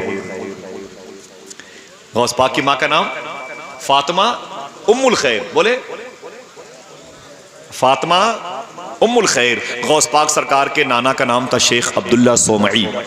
गौस पाक के वालिद का नाम था शेख मूसा जंगी दोस्त। गौस पाक के दादा का नाम था शेख अब्दुल्ला जीलानी। गौस पाक की फूफू का नाम था मखदुमा आयशा जीलानी। गौस पाक के छोटे भाई का नाम था शेख अब्दुल्ला जीलानी। बोले बोले सुभान अल्लाह। गौसे आज़म के पीर का नाम था शेख अबू सईद मखजूमी। गौसे आज़म के खादिम का नाम था शेख अली रज़ा। गौसे आज़म के एक खादिम का नाम था शेख बका बिन बतू। गौसे आज़म के खादिम का नाम था शेख अली बिन हैती। गौसे आज़म के खादिम का नाम था शेख अबू सईद कैलवी। गौसे आज़म के खादिम का नाम था शेख कबीरुद्दीन दूल्हा शाह गुजराती। गौसे आज़म के एक खादिम का नाम था शेख मुनव्वर शाह इलाहाबादी। गौसे आज़म के एक खादिम का नाम था शेख बारकी। आप सुनते जाए, गौस पाक के खुदमा की बड़ी लंबी फहरिस्त है। अपनी माँ के पास आए, बोले माँ, फरमाया क्या बात है मेरे बेटे? कहा माँ अगर इजाज़त दे दे, दुनिया में एक बहुत बड़ा मदरसा है, जामिया है, जो इराक के बगदाद शहर में है, जामिया निज़ामिया उसका नाम है, मैं वहाँ तालीम हासिल करना चाहता हूँ। गौस पाक की अम्मी जान ने कहा मेरे बेटे जा जा, तू 60 साल की उम्र में पैदा हुआ था, तू मेरे घर की पहली रौनक है, पहली बहार है, लेकिन ऐ मेरे बेटे अब्दुल कादिर, तू मेरी खिदमत के लिए नहीं पैदा हुआ, तू तो दीन मुस्तफ़ा की खिदमत के लिए पैदा हुआ। गौस आज़म की माँ ने आपको 40 दिरहम दिए, सदरी में पैक किया, मेरे बेटे अब्दुल कादिर जा जा, तुझे मैंने हुजूर के हवाले किया, अल्लाह उसकी रहमतों के हवाले किया। जैसे गौस आज़म सरकार आगे बढ़े तो फिर गौस पाक की अम्मी ने कहा ताल अब्दुल कादिर, इधर आ, इधर आ, इधर इधर, अब्दुल कादिर इधर आ। तो हुजूर सरकार गौसे आज़म रदी अल्लाह वापस आए। सुनते जाइएगा इन बातों को और याद कीजिएगा। सबके जेब में मोबाइल है, लेकिन कसम खुदा की एहसान भाई, मोहब्बत देखो ये गौसे आज़म से, किसी की तवज्जो नफ्स की तरफ से मोबाइल की तरफ नहीं जा रही है। यही तो गौसे आज़म का फैज़ान है। मेरे बच्चों, मेरे भाइयों, बहुत बहुत मुबारक हो। गौस पाक फरमाते वापस आए, आपकी माँ ने कहा मेरे बेटे अब्दुल कादिर। कहा माँ क्या बात है? कहा एक अमानत तेरे बाप ने मुझे दे रखी है, वो एक वजीफ़ा है, उसे तो लेते जा। गौस पाक फरमाते मेरी माँ मुझे वजीफ़ा तो बता। गौस पाक की अम्मी ने गौस पाक को वजीफ़ा बताया। जब गौस पाक की उम्र शरीफ 90 साल की हुई तो गौस पाक फरमाते हैं अय मेरे ग़ुलामों सुनो, मेरी उम्र 90 साल की हो गई, बड़े बड़े वजीफ़े मैंने पढ़े हैं, बड़ी लंबी लंबी तिलावतें की हैं, लेकिन बुढ़ापे की वजह से मैंने सारे वजीफ़े कम कर दिए हैं, बंद कर दिए हैं, लेकिन वो वजीफ़ा मैंने कभी बंद नहीं किया जो मुझे मेरी माँ ने बताए थे। फिर कहते हैं उस वजीफ़े का कमाल ये है कि मुझे जब भी विलायत की दुनिया में प्रमोशन हुआ है उसी वजीफ़े की बुनियाद पर हुआ है। अगर कहो तो वजीफ़ा बता दूं, हाँ पढ़ेंगे इंशाअल्लाह। ये वजीफ़ा मुझे जिस शख्सियत की तरफ से मिला बगदाद शरीफ में, वो पड़ोसी मुल्क के बड़े अजीम बुजुर्ग हैं सैयद महमूद कादरी उर्फ साईं बाबा, जिनकी तबलीग से 25,000 लोगों ने कलमा पढ़ा।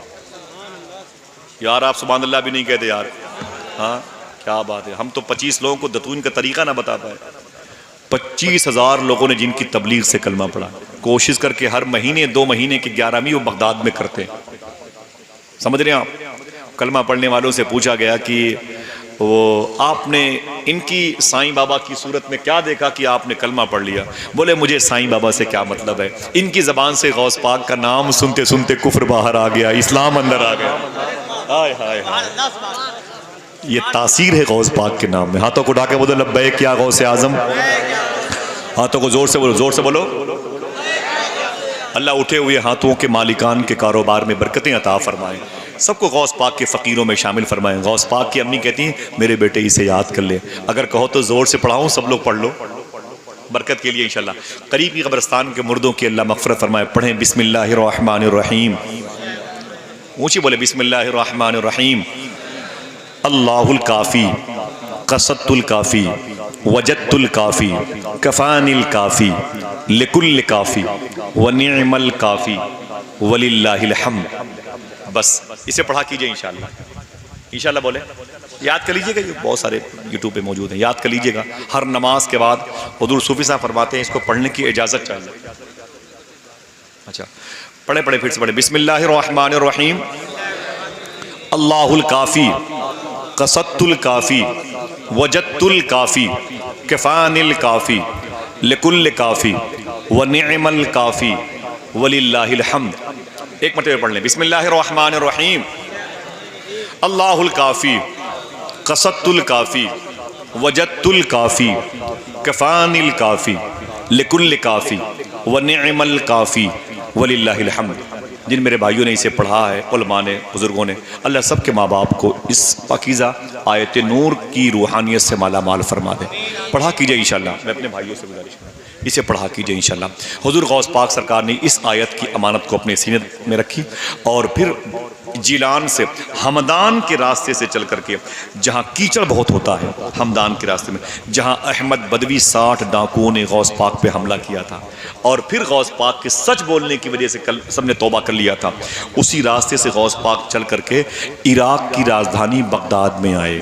अब अगर कोई पूछे गौस पाक कहाँ पैदा हुए तो कहना जीलान में पैदा हुए। क्या बोलोगे? पूछे जिलान किस मुल्क में है तो कहना ईरान में है, और पूछे कि गौस पाक की मज़ार शरीफ कहाँ है तो कहना बगदाद में। क्या सबकी आवाज़ नहीं आई? ठीक है। अब हुजूर गौस पाक बगदाद शरीफ में है। उम्र कितनी है? 18 साल। कितनी? और ज़रा ऊंची बोले, उम्र कितनी है? ये गौस पाक की मोहब्बत नहीं। ज़रा पीछे मुड़ के देखें, वो मेरे भाई देख रहे हैं आप, वो चारपाई पर बैठे हुए हैं। कितने मेरे बुजुर्ग वो फसीलों पर, कुर्सियां ख़त्म हो गई तो वहाँ पर बैठे हुए हैं। अल्लाह सबके पैरों में जो मिट्टी लगी ना उसे मेरी पेशानी पे सजाए, और जिन जिन घरों से लोग जिन इरादों के साथ आए हुए हैं अल्लाह सबके इरादे कबूल फरमा ले। आमीन कह दो।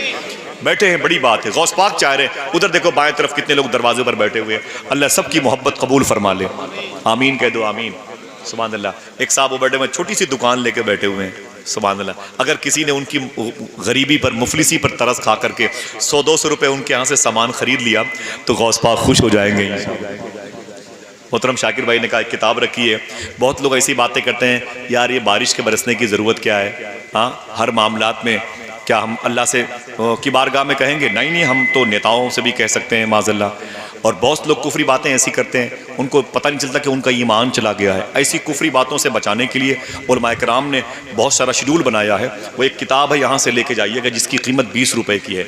आज नहीं कल इंशाल्लाह उस किताब का एक वरक भी अगर आपके ज़हन और दिमाग पर रहा तो अल्लाह हमारी ज़बानों को बेलगामी से बचाएगा इंशाल्लाह। वो किताब है, अभी मैं इंशाल्लाह आपको दिखाऊंगा। हुजूर गौस पाक फरमाते 18 साल की उम्र में मैं बगदाद आया तो जिस मोहल्ले में गौस पाक आए उसका नाम था बाबुल इज़ज। क्या नाम था? थक गए आप लोग? क्या नाम था? बाबुल इज़ज। और उस मोहल्ले में जो मदरसा था, जो जामिया था, उसका नाम था जामिया निजामिया। क्या नाम था? जामिया निजामिया उसका नाम था। उस जामिया के जो फाउंडर थे उनका नाम था शेख अबू सईद मखजूमी। शेख अबू सईद मखजूमी। हुजूर गौस पाक ने एक रवायत के मुताबिक उस इदारे में, उस मदरसे में 8 साल तक तालीम हासिल की। कितने साल तक? देखे भाई, देखे सब लोग देखें, 8 साल तक, 18 साल के 7 साल तक तालीम हासिल की। और 18 साल की उम्र में आए थे तो कितनी उम्र हुई आपकी? टोटल कितनी हुई? 25 साल गौस पाक की उम्र हो गई। अब वो जो आपने जीलान में वादा किया था, ऐ मेरे मौला, अगर आशिक बनने में इतनी ही तकलीफ होती है तो अब्दुल कादिर आशिक बन के दिखाएगा। सुनो मेरे दोस्तों, थोड़ी सी गौस पाक की ज़िंदगी के कर्ब और दर्द के माहौल को भी देख लो। इंशाअल्लाह आप हमेशा मुस्कुराएंगे, हंसेंगे, लेकिन 2 मिनट के लिए संजीदा हो जाएं। अल्लाह अपने भाइयों को सलामत रखे। हुजूर गौस पाक ने जीलान में कहा था आशिक अब्दुल कादिर बन के दिखाएगा। तो गौस पाक सरकार ने 25 साल की उम्र में बगदाद शरीफ से 40 किलोमीटर के फासले पर एक शहर है जिसे मदायन कहते हैं, बड़ा पुराना शहर है मदायन, जहां सरकार सलमान फारसी की मज़ार शरीफ है, जहां हुजूर के 1.25 लाख सहाबा में सबसे प्राइवेट सहाबी राजदार मुस्तफ़ा हुज़ैफा यमानी की मज़ार शरीफ है, जहां सरकार के खास सहाबी जनाबे जाबिर बिन अब्दुल्ला के बेटे अब्दुल्ला बिन जाबिर बिन अब्दुल्ला की मज़ार शरीफ है, जहां पर जिनके यहाँ आपके यहाँ कूंडे की नियाज होती इमाम जाफर सादिक, उनके सगे भाई इमाम ताहिर की मज़ार शरीफ है।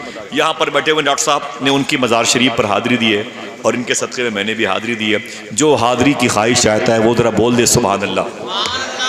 सुने मेरे भाई, 25 साल तक गौस पाक ने मदायन के जंगल में दिन गुजारे हैं। मैं किसी आम आदमी की बात नहीं करता, आप बिरला की बात करते हैं, टाटा की बात करते हैं, अंबानी की बात करते हैं, अडानी की बात करते हैं, मैं जिस अब्दुल कादिर की बात करता हूँ उसकी दौलत के बारे में इल्म नहीं है। वो इतना बड़ा मालदार था मेरा गौस कि सोने की खूंटी में गौस पाक की बकरियां बांधी जाती थी। आप समझ रहे हैं, ऐसी गुदड़ी लपेटने वाले बुजुर्ग थे। हाँ, खेल तमाशे की महफिल में सुनते हैं उनको, आप क्या उनको आम आदमी समझ रहे हैं? सोने की खूंटी में गौस पाक की बकरियां बांधी जाती थी। 20-20 लाख रुपए की जूती गौस पाक सरकार मगरिब की नमाज से पहले पहनते थे और मगरिब की नमाज पढ़ करके उस जूती को पहन करके बगदाद की गली से गुजरते थे। जिस गरीब का मकान पहले नजर आता हो जूती उतार के उसके हवाले कर देते थे। 1 साल के बाद उस पर ज़कात फर्ज हो जाया करती थी।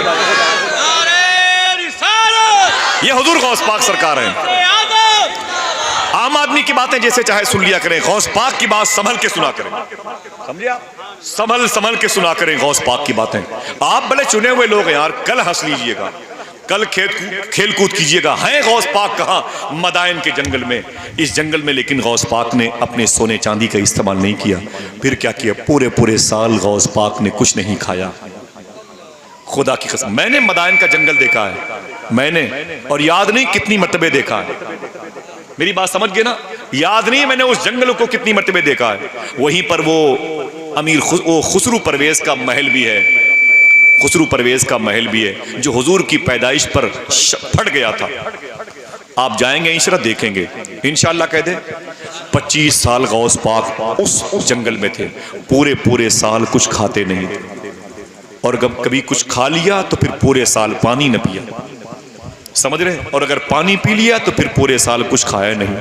वो जो आशिक बनने वाला कंप्रोमाइज था ना, वो वहीं देखने को मिला। हुजूर गौस पाक फरमाते हैं, एक दिन मैं इतना भूखा था मैं चल नहीं पा रहा था। अल्लाह अकबर।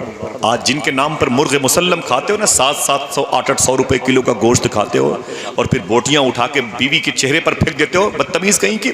ये सड़ी बोटी मेरे हवाले की, ये ठंडी रोटियां मेरे हवाले की। उस गौस की बात सुन मेरे भाई, जिसके सदके में ये दस्तरखान सलामत है।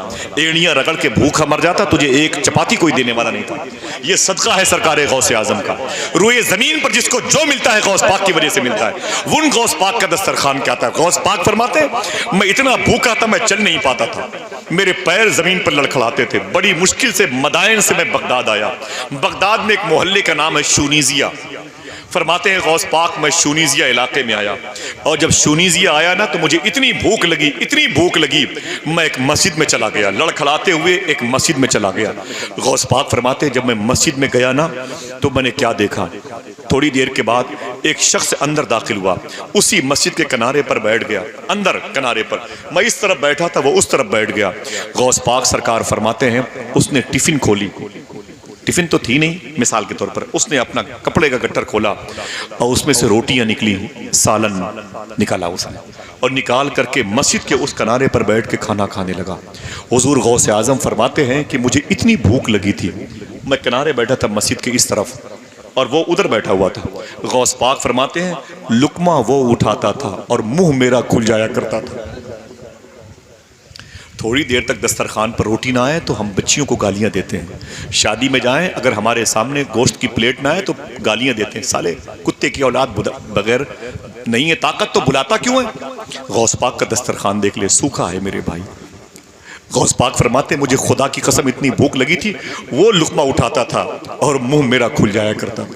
गौस पाक फरमाते लेकिन रब का शुक्र अदा करता था। जब उसने मुझे देखा कि ये भूखा लग रहा है, उसने कहा ओ मुसाफिर इधर आ, इधर आ, इधर आ। गौस पाक फरमाते मैं लड़खड़ाते हुए उसके पास गया, मैंने सलाम करके अपने आप को रखा। उसने कहा क्या नाम है? मैंने कहा क्या करेगा नाम पूछ करके, अल्लाह का बंदा हूँ। उसने कहा भूख लगी है? मैंने कहा हाँ। तो उसने कहा खा ले, न ये मेरा है न तेरा है, खा ले। गौस पाक फरमाते अगर मेरा नहीं है तो तू कहता है मेरा भी नहीं है, तेरा तो होगा, तेरा भी नहीं है, क्या मतलब? तो उसने कहा मैं क्या बताऊं मुसाफिर, मैं ईरान से आया हूं। और गौस पाक ईरान के थे। गौस पाक ने अपने मुल्क का नाम लिया, सुना तड़प गए। फरमाया तो ईरान के रहने वाले हो? उसने कहा हाँ।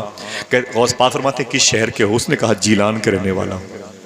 ये मेरे आका गौस पाक का शहर था। अपने शहर का नाम सुना तो मिठास पैदा हुई, लगता कि मुंह के अंदर मिस्री की डली रखी है। गौस पाक फरमाते तुम जीलान के रहने वाले हो? उसने कहा हाँ हाँ मुसाफिर मैं जीलानी हूँ, मैं जीलान के रहने वाला हूँ। फरमाते गौस पाक तुम यहाँ क्यों आए हो? तो उसने कहा मैं क्या बताऊँ मुसाफिर, मैं एक ज़रूरी काम से आ रहा था तो शरफा के शरीफों के ख़ानदान की एक औरत है, उनका नाम है फातिमा उम्मुल खैर। ये गौस पाक की अम्मी का नाम था। गौस पाक ने अपनी माँ का नाम सुना तो तड़प गए। बोले बोल बोल बोल क्या चाहता है तू? कौन है भाई? तो मेरे जख्म को कुरेदता है। किसका नाम तुमने लिया है? बोले आप बैठे, मैं बताना चाहता हूँ। एक औरत मेरे मोहल्ले में रहती है, बड़ी पाकबाज औरत है, जिसकी दुआओं से अल्लाह जीलान में बारिश बरसाता है। जब मैं जीलान से बगदाद आ रहा था, उसे पता चल गया कि मोहल्ले का एक शख्स बगदाद जा रहा है। मुझे बुलाया और बुला के बोली बेटा तू कहाँ जा रहा है? तो मैंने कहा बगदाद जा रहा हूँ। उसने कहा जिस काम से जा रहा है वो काम कर लेना और उसके बाद मेरा भी एक काम करना। तो मैंने कहा अम्मी जान बोले क्या बात है? तो उस मखदूमा ने कहा था मेरे बेटे, एक मेरा बेटा अब्दुल कादिर है, बगदाद में पढ़ता है, बगदाद में पढ़ता है, कई साल हो गए उसे बगदाद गए हुए, उसकी कोई खबर नहीं मिली। पता नहीं उसे खाने के लिए कुछ मिला कि नहीं मिला। सख्त सर्दी होती है तो कांप जाती हूँ, गर्मी में कांप जाती हूँ, गर्म हवा चलती है तो तड़प जाती हूँ। मेरा बेटा अब्दुल कादिर पता नहीं किस कैफियत में होगा, कहाँ रहता है। अरे मेरे बेटे जाना बगदाद तो मेरे अब्दुल कादिर के लिए खर्चा लेके जाना, 2-4 महीने के लिए कुछ 1000-2000 लेके चले जाना और मेरे बेटे अब्दुल कादिर को दे देना। हुज़ूर गौस पाक फरमाते हैं उसने जब मेरी माँ का नाम लिया मैं रोने लगा। तो कहा फिर क्या हुआ? तो वो कहता है मैं क्या बताऊँ यार मुसाफिर, मेरा काम हो गया। मैं उसे बहुत ढूंढा अब्दुल कादिर को, पता चला वो जामिया निज़ामिया में पढ़ता है। मैं जामिया निज़ामिया गया तो पता चला कि वो काज़िमैन गया हुआ है। मैं इमाम मूसा काज़िम में गया तो किसी ने कहा वो कल तो इधर नज़र आया था लेकिन इमाम आज़म अबू हनीफ़ा के रोज़े पर होगा। उसने कहा मैं इमाम आज़म अबू हनीफ़ा के रोज़े पर गया तो किसी ने कहा अब्दुल कादिर? मैंने कहा हाँ अब्दुल कादिर। वो जीलान का? मैंने कहा हाँ। बोले वो करबला इमाम हुसैन के रोज़े पर गया होगा। बोले मैं बहुत ढूंढा। बोले यार महीने हो गए, थक गया, मेरे पाँव में छाले पड़ गए। किसी ने कहा यार उसके चक्कर में मत पड़, वो तो मदायन के जंगलों में जब घुस जाता है तो 2-2 साल तक बाहर नहीं आता है। मैंने कहा यार मुझे उससे मिलना है, उससे मिलना है, उसके पैसे मेरे पास है। लोग बोल ढूंढते रहे, अल्लाह की मर्जी होगी तो मिल जाएगा। अरे अजनबी मुसाफिर बहुत ढूंढा बगदाद में, सब मिले, अब्दुल कादिर न मिला। मैं थक गया, मेरे पैसे सारे खत्म हो गए। ये जो पैसे हैं अब उसके जो मेरे पास थे अब उसको खाने की नौबत आ गई। अब उसके पैसे मैं इस्तेमाल कर रहा हूँ जो उसकी माँ ने मुझे दिए थे, अब उसी पैसे का खाना है। अगर तेरा दिल कहे तो खा ले, न मेरा है न तेरा है। इतना सुना तो गौस पाक सरकार रोने लगे। उसने कहा मुसाफिर तो रोता क्यों है? हुज़ूर गौस पाक फरमाते हैं तूने जिस फातिमा उम्मुल खैर का नाम लिया वो मेरी माँ है, तूने जिस अब्दुल कादिर का नाम लिया वो मैं हूँ। इतना सुना तो वो खड़ा हो गया। उसने हुज़ूर गौस पाक की पेशानी चूमी, कहा आप अब्दुल कादिर जिलानी है? गौस पाक फरमाते हाँ मैं ही फातिमा उम्मुल खैर का बेटा हूँ, मैं ही शेख मूसा जंगी दोस्त का बेटा हूँ, मैं ही अब्दुल्ला सोमई का लाडला हूँ, मेरा नाम अब्दुल कादिर है। फरमाया अब्दुल कादिर तेरे पैरों से लिपटने का दिल कहता, बहुत ढूंढा, मेरे पैर में छाले पड़ गए। तेरी माँ ने मुझे जो नसीहतें की थी, जो अमानतें दी थी, मैं उस पर खरा ना उतरा, मुझे माफ़ कर दे। ये तेरे पैसे की रोटियाँ, तेरे पैसे के सालन है, अगर कहे तो ये सारे तू ले ले। इसके पहले तू मेरा मेहमान था, मैं तेरा मेज़बान था। जब से ये पता चला तू अब्दुल अब्दुल कादिर है, मैं तेरा मेहमान हूँ, तू मेरा मेज़बान है, अगर कहेगा तो खाऊंगा वरना सब तू ले ले। ये तेरी माँ ने मुझे 1000 रुपये दिए थे मिसाल के तौर पर, 250 रुपये खर्च हो गए हैं, 750 रुपये बचे हैं, अय अब्दुल कादिर इसे ले ले। गौस पाक ने पैसे लिए, कुछ पैसे उसके खर्च के वापस किए, खाना उसे अपने साथ खिलाया, शूनीजिया से निकले, बगदाद सेंट्रल पॉइंट पर आए, बगदाद की मंडी में गए। अय मुबारकपुर और आजमगढ़ के इस मुबारक जजीरे पे रहने वालों, सुनो आशिक किसे कहते हैं। गालिब ने सही कहा था, ये इश्क नहीं आसान, बस इतना समझ लीजिए एक आग का दरिया है और डूब के जाना है। इसीलिए मेरा इमाम कहता है, इश्क तेरे सदके जलने से छूटे सस्ते, जो आग बुझा देगी वो आग लगाई है। इश्क बड़ी अजीम चीज़ है। और वो बहुत पहले जो है एक सास पर एक शेर आया था कि खाल खिंचती है कटती है गर्दन, इश्क करना तमाशा नहीं है। आप जरा पूछ शेख अब्दुल कादिर जिलानी से, हुजूर गौसे आजम ने वो पैसे लिए, बगदाद की मंडी में गए और सारे पैसों का राशन लिया, फ्रूट्स लिए, बाजार से फल खरीदे और राशन लिया और पूरे बगदाद में फकीरों को तकसीम कर रहे थे।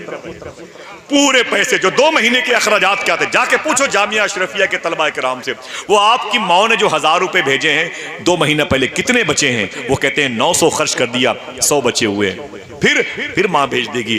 गौसे आजम ने सारे पैसे उसी दिन बगदाद की मंडी में खर्च किए, अपने सर पर वो फ्रूट्स के सामान, खाने पीने के सामान लेके जा रहे थे और बगदाद के फकीरों को तकसीम कर रहे थे। किसी ने पूछा, अब्दुल कादिर कल तो बड़े भूखे थे, चल नहीं पा रहे थे, आज इतने पैसे कहाँ से मिल गए? खुश होके बोले, मुझे मेरी माँ फातिमा उम्मुल खैर ने भेजा है। कहा किस लिए भेजा है? कहा मेरे खर्चे के लिए भेजा है। कहा अब्दुल कादिर तेरे खर्चे के लिए भेजा है तो उसे बचा के रखना चाहिए, सारे पैसे तूने खर्च कर दिए। तो गौस पाक ने सामान नीचे रखा, फरमाया मेरे दोस्त सुन, जिस परवरदिगार ने एक दिन इतना अता फरमाया है वो कल भूखा नहीं रखेगा अब्दुल कादिर को। हाय हाय हाय, सारे पैसे हुजूर गौस आजम ने तकसीम किए रब की रजा के लिए, गुरबा और मसाकीन की तीमारदारी कहते रहे। गौस पाक ने जुमला फरमाया, जो कादरी होगा वो सखी होगा। फिर से कह दूं, अगर आप किसी होटल में बैठ के अकेले चाय पीते हैं तो कादरी नहीं हो सकते।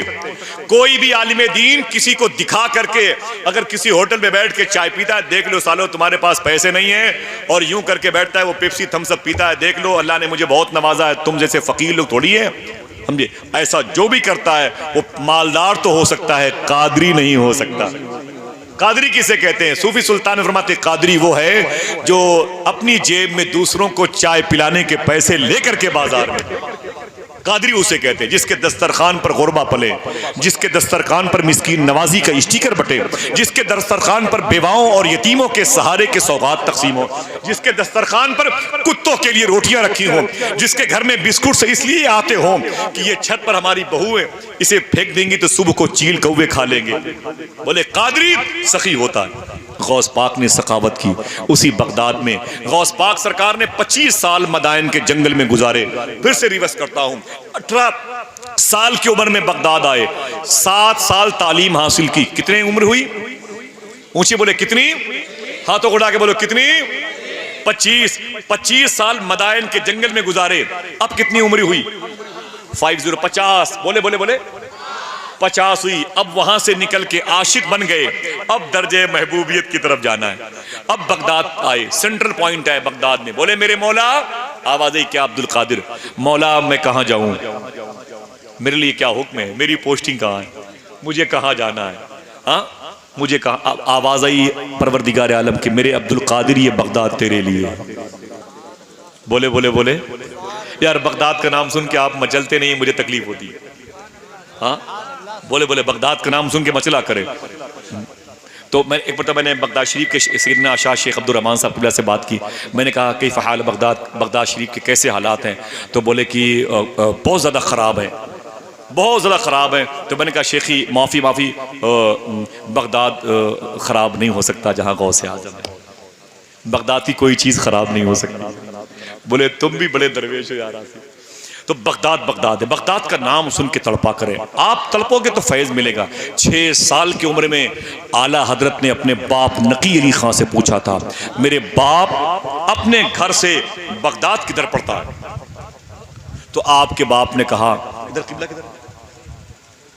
अच्छा किबला इधर है। इधर किबला है। गौस पाक ने अपने अब्बू से पूछा था, अब्बू बगदाद किधर पड़ता है? तो उनके अब्बू नकी अली खान ने फरमाया था, बेटे क्यों बगदाद इधर पड़ता है, इधर इधर पड़ता है। कहा क्यों पूछ रहा है? तो 6 साल के थे आला हजरत, कहते अब्बू मैं उस तरफ पीठ करके नहीं बैठना चाहता जिस तरफ गौस आजम आराम कर रहे हैं। पूरी जिंदगी गौस आजम सरकार के इस लाडले ने बरेली शरीफ में आला हजरत बन करके उस तरफ पीठ न किया जिस तरफ गौस आजम आराम कर रहे हो। इनाम क्या मिला? आंखों देखा हाल मुझसे सुने। यही फरवरी का आखिरी महीना, आखिरी अशरा करीब करीब था या दूसरा अशरा था। मैं रात के 12 बजे गौस पाक की बारगाह से निकला। सामने एक होटल थी अब्बास की, मैं वहाँ चाय पीने के लिए गया, जा रहा था। फिर मुझे टैक्सी लेकर के सालिहिया बिल मुकाबिल वजारत अल खारजिया जाना था, जहाँ मेरा क़याम था सैयदी के घर पे। तो एक पुलिस वाले हैं, अबू अली नाम है, मुझसे मिले, पहचानते हैं तो ताल्लुकात है, बड़े करम फरमा। तो मैंने सलाम किया, बोले जवाब दिया। फिर मुझसे बोले कि हिंद कब जाओगे? मैंने कहा कि इंशाल्लाह कल नहीं परसों, बुकरा बादा बुकरा, मैं परसों जाऊंगा इंशाल्लाह। तो मालूम है क्या कहा? ये गौस पाक के खादिम है। बोले कि जब हिंदुस्तान जाना ना तो हिंदुस्तान में एक बुजुर्ग की मज़ार शरीफ है, वहाँ जब हाजिरी हो तो मेरा सलाम बोल देना।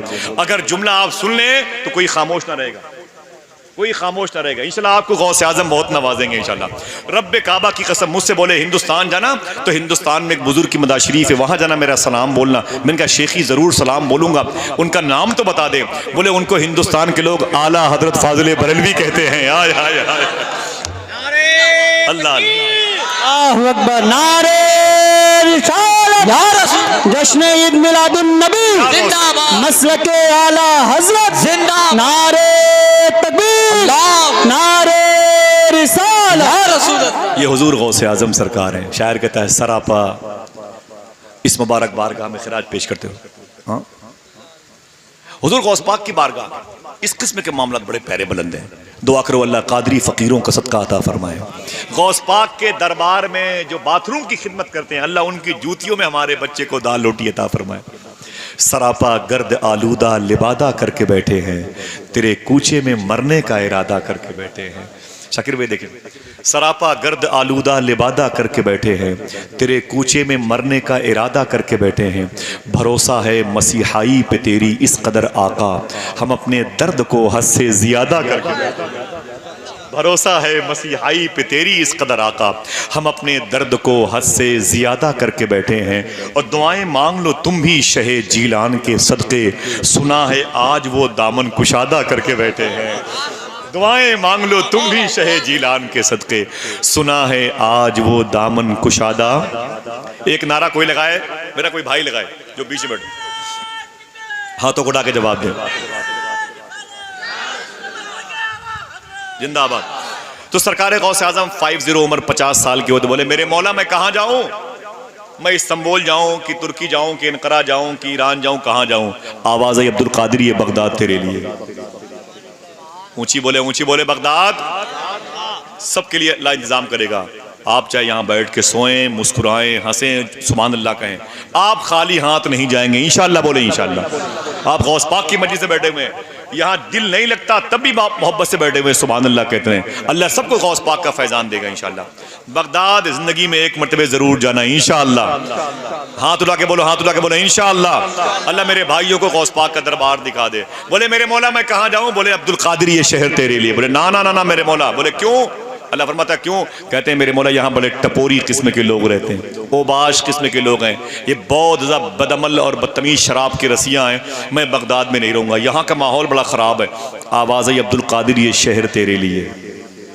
बोले मेरे मौला ना अब्दुल कादिर यहाँ नहीं रहेगा, मुझे उलझन होती है इस शहर से। आवाज़ आई अब्दुल कादिर ये शहर तेरे लिए। गौस पाक फरमाते मेरे मौला तेरा बार बार हुक्म है तो फिर मेरी भी एक शर्त है, इसे कहते हैं मचलना। कहते हैं मेरे मौला मेरी एक शर्त है। बोले बोल अब्दुल कादिर तेरी शर्त क्या है? गौस पाक फरमाते हैं मैंने कहा मेरे मौला मेरी 70 शर्तें हैं, अगर सारी शर्तों को तू कबूल कर लेगा तो मैं बगदाद में ठहर जाऊंगा। खुदा की कसम गौस पाक फरमाते हैं रब ने मेरी 70 शर्तों में हर एक शर्त को 70 मरतबे कह के कबूल फरमाई है। फिर एक दिन गौस पाक तकरीर फरमा रहे थे, बोले ऐ मेरे गुलामों कहो तो उन 70 शर्तों में एक ही शर्त बता दूं?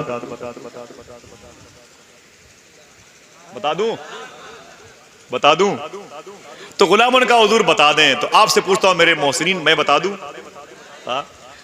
गौस पाक फरमाते उन 70 शर्तों में एक शर्त ये भी थी, ऐ मेरे मौला जो मुझसे मोहब्बत करे बगैर तौबा के उसे मौत नहीं आनी चाहिए। अल्लाह हाय हाय हाय सुभान अल्लाह। शुक्र के जोश में जो है वो तुझे क्या जाने, खिद्र के होश से पूछे कोई रुतबा तेरा। गर्दनें झुक गईं, सर पिछ गए, दिल लौट गए, कशफे साक आज कहाँ ये तो कदम था तेरा। क्या मेरा इमाम जमानतदार लेके गया था मदीने शरीफ, कहता है या रसूल अल्लाह तेरी सरकार में लाता है रजा उसको शफी, जो मेरा गौस है। ताल ठोक के बोला मेरा इमाम, जो मेरा गौस है। फिर कहते हैं लाडला बेटा तेरा। हाय हाय अल्लाह गौस पाक के फकीरों को सदका अता फरमाए। इन भाइयों को घर में बैठे हुए हैं, आप प्लास्टिक की कुर्सी पे दिन भर 100-200 रुपए कमाए होंगे। ये अच्छी ये दूरअंदेशी नहीं है कि आपको रात में जहमत दी जाए, लेकिन क्या किया जाए, आपके दिल में गौस आजम की मोहब्बत है, आप भी तो गौस पाक से प्यार करते हैं, तो गौस पाक की बातें सुनेंगे कल अल्लाह ताला इंशाअल्लाह दुकानों में बरकतें अता फरमाएगा। कहते हैं गौस पाक फिर मैं बगदाद शरीफ के बाबुल शेख मोहल्ले में बाबुल इज़ज मोहल्ले में ठहर गया। जब मैं बाबुल इज़ज मोहल्ले में ठहरा, वो जो मोहल्ले का नाम था बाबुल इज़ज, जब मैं उस मोहल्ले में नए सिरे से ठहरा तो उसका नाम बाबुल इज़ज से बाबुल शेख हो गया। वो इदारे का नाम था जामिया निज़ामिया, जब मैं उस इदारे की लगाम अपने हाथ में लिया तो उसका नाम हो गया जामिया कादरिया। पहले मेरे शेख उसके फाउंडर थे, बानी थे, फिर सरबराह आला थे।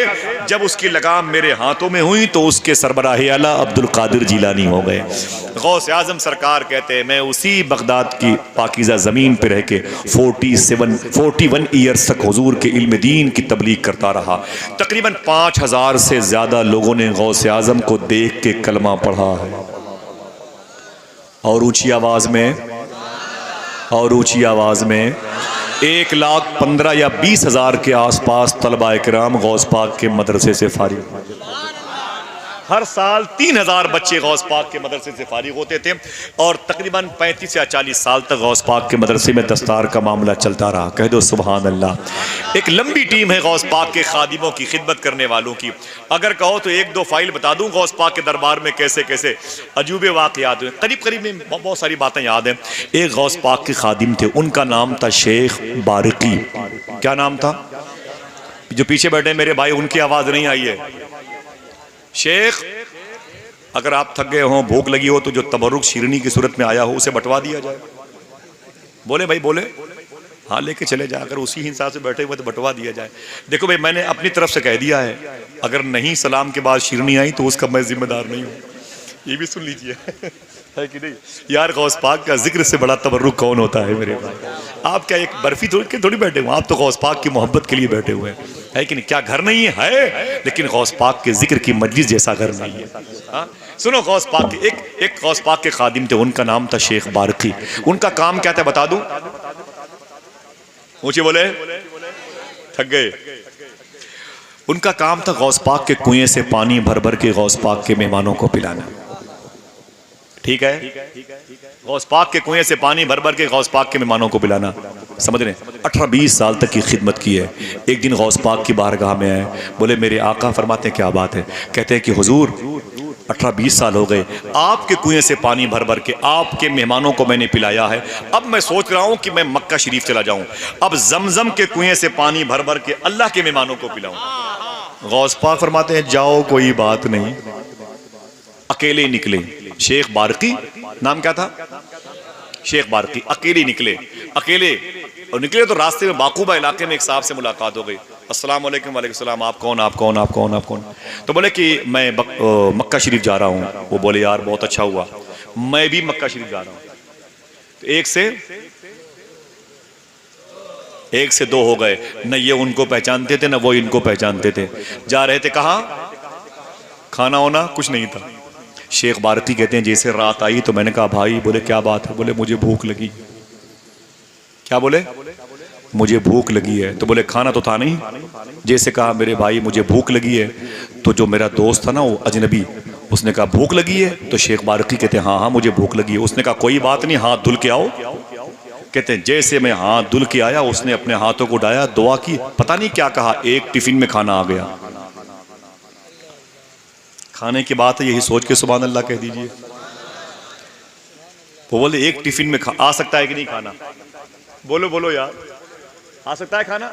हाँ, सरकार तस्करत गौसिया में लिखा हुआ है, पीर मेहर अली शाह साहब किबला पाकिस्तान के बड़े अजीम बुजुर्ग हैं, उनका मुरीद पैर दबा रहा था। मुरीद ने कहा बाबा, बोले क्या बात है? बोले दुआ कर दो बगदाद चला जाऊँ। बोले चुप। बोले दुआ कर दो बगदाद चला जाऊँ, दुआ कर दो बगदाद चला जाऊँ। पीर मेहर अली शाह फरमाते हैं क्या चाहता है? उसने कहा हुजूर दुआ कर दो बगदाद चला जाऊँ। बोले क्यों बगदाद जाएगा? बोले गौस पाक का रोज़ा देखना चाहता हूँ। खुदा की कसम, पीर मेहर अली शाह फरमाते हैं अगर गौस आज़म यहीं आ जाए तब। अल्लाह, तस्करे गौसिया में लिखा है सामने गौस आज़म खड़े थे। अल्लाह अकबर। आ सकते हैं कि नहीं? हाथों को उठा के बताओ। जिसका अकीदा, जिसका ईमान है वो बोले आ सकते हैं कि नहीं, और जिसको शक है भैया वो अपने शक का इलाज करवाए, है कि नहीं? हर दवाखाने में हर मरीज के इलाज नहीं होता, सीधी सी बात है। अल्लाह की मर्जी पर है। ये किसका उर्स है, किस जात की जलवा नुमाई है कि जिसका नाम सुनते ही नबी की याद आई है। मुसीबत में जहां सोचा तुझे आवाज दूं आका, मेरी आवाज से पहले हाथों को डाके, मेरी आवाज से पहले। अल्लाह मेरे सारे भाइयों के माँ बाप की मग़फ़िरत फरमा दे। वो शेख बारकी कहते हैं मैंने कहा भाई भूख लगी है? उसने कहा भूख लगी। मैंने कहा बोले कोई बात नहीं, हाथ धुल के आओ। बोले जैसे मैं हाथ धुल के बैठा, दुआ की पता नहीं क्या कहा मेरे भाई, एक टिफिन में खाना आ गया। मैं यार बड़ा ताज्जुब में आया, ये बड़ा पहुंचा हुआ आदमी है। मैं इसे बड़े हल्के में ले रहा था। कोई बात नहीं, खाना खाया, दिन भर सफ़र किया, शाम हुई तो फिर मैंने कहा भाई। उसने कहा क्या बात है? मैंने कहा यार भूख लगी। बोले कोई बात नहीं, हाथ धुल के आओ। बोले हाथ धुल के फिर बैठा तो फिर उसने दुआ के लिए हाथ उठाए तो फिर एक टिफिन में खाना आ गया। तो जब तीसरी रात आई तो शेख बारकी कहते हैं यार मैंने कहा मेरे भाई। उसने कहा क्या बात है? मैंने कहा भूख लगी है। बोले कोई बात नहीं, हाथ धुल के आओ। तो फिर हाथ धुल के आए, फिर उसने दुआ की, फिर एक टिफिन में खाना आ गया। कितनी रातें हुई? ऊंची यहाँ तक आवाज पहुंचा, कितनी? बोले 3 रातें हुई। जब चौथी रात आई तो शेख बारकी कहते हैं मेरे भाई। उसने कहा क्या बात है? कहा भूख लगी है। तो उसने कहा कि 3 दिन से दुआ करके खाना मंगा रहा हूं, आज दुआ करने की बारी आपकी है। हंस तो रहे हो सब लोग, अगर इशारा आपकी तरफ होता तो क्या करते? है कि नहीं? है कि नहीं? बोले जो बड़े पीर चाहते वही करते इंशाअल्लाह। हाँ, शेख बारकी के मैंने बताया मेरे भाई भूख लगी। उसने कहा भूख लगी है? मैंने कहा हाँ। उसने कहा 3 दिन से दुआ करके खाना मंगा रहा हूं, आज दुआ करने की बारी आपकी है। तो शेख बारकी कहते हैं जैसे उसने मुझसे कहा आज आपकी बारी है, तो मैंने भी कहा कोई बात नहीं, आप भी हाथ धुल के आओ। कोई बात नहीं, आप भी हाथ धुल के आओ। जैसे वो हाथ धुल के आके बैठे, मैंने भी अपने हाथों को उठा के दुआ की। कहते जैसे दुआ खत्म की, इससे पहले 3 रातों में, 3 यानी दिन में एक टिफिन में खाना आता था। उस दिन 2 टिफिन में खाना आ गया। 2 टिफिन में खाना आ गया। कहा शेख बारकी ने जब मेरे दोस्त ने 2 टिफिन में खाना देखा तो मेरा हाथ पकड़ा, पर ठहर ना मेरे भाई। मैंने कहा क्या बात है? उसने कहा 3 दिन से दुआ करके खाना मंगाता हूँ, एक टिफिन में खाना आता है। आज ये बता तूने दुआ में क्या कह दिया है? ये 2-2 टिफिन में खाना आ गया। तो शेख बारकी कहते हैं बाबा हमने कुछ कहा हुआ नहीं है, हमने सिर्फ इतना कहा है अय मेरे मौला उसके सदक़े में खाना भेज दे जिसके सदक़े में ये मंगाते हैं। नारे तकबीर, नारे रिसालत, जश्न ईद मिलादुन नबी, फैज़ान गौसे आज़म जिंदाबाद, नारे तकबीर, नारे ये किसका उर्स है, किस जात की जलवा नुमाई है कि जिसका नाम सुनते ही नबी की याद आई है। मुसीबत में जहाँ सोचा तुझे आवाज़ दूँ आका, मेरी आवाज़ से पहले तेरी आवाज़ आई है। तसव्वुर जब किया है सूरत मुफ्ती आज़म का, न जाने क्यों रुखे गौसुल वरा की याद आई है।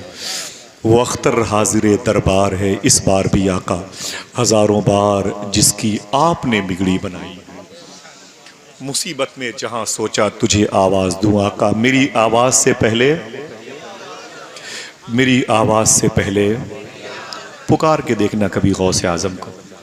नहीं यकीन पड़े तो फिर ऊपर देखना मैदान महशर में, कब्र में पुकारना, देखना इंशाअल्लाह कितना करम होता है।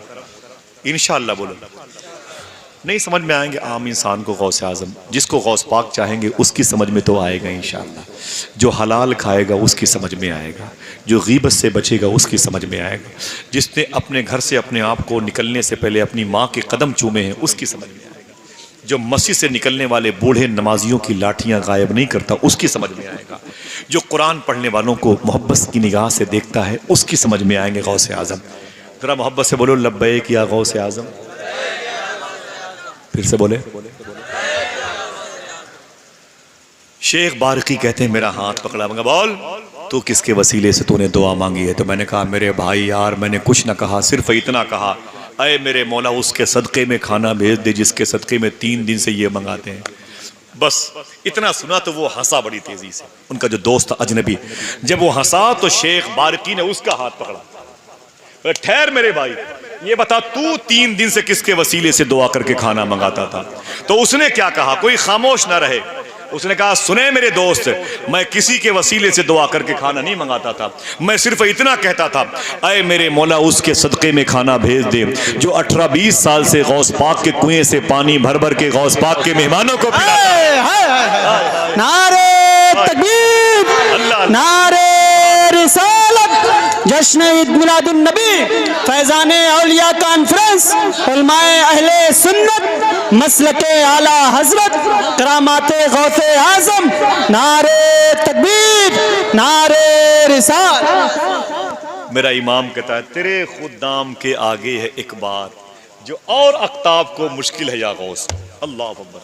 जो काम बड़े बड़े कुतुब नहीं कर सकते वो काम गौस पाक के खादिम चुटकियों में कर देते हैं। अलग कुछ है, तेरे खुदाम के आगे है एक बात। तो इतना सुना तो शेख बारकी रोने लगे। उसने कहा मेरे भाई तुम रोते क्यों हो? तो शेख बारकी ने फरमाया रोता इसलिए हूं कि तू 3 दिन से जिसके वसीले से दुआ करके खाना मंगा रहा है वो बारकी मैं हूं। इतना कह के शेख बारकी खड़े हो गए, बोले मेरे भाई। तो उसने कहा क्या बात है? कहा आप जाओ मक्का शरीफ, अब मैं यहां से वापस पलटा बगदाद शरीफ। कहा क्यों?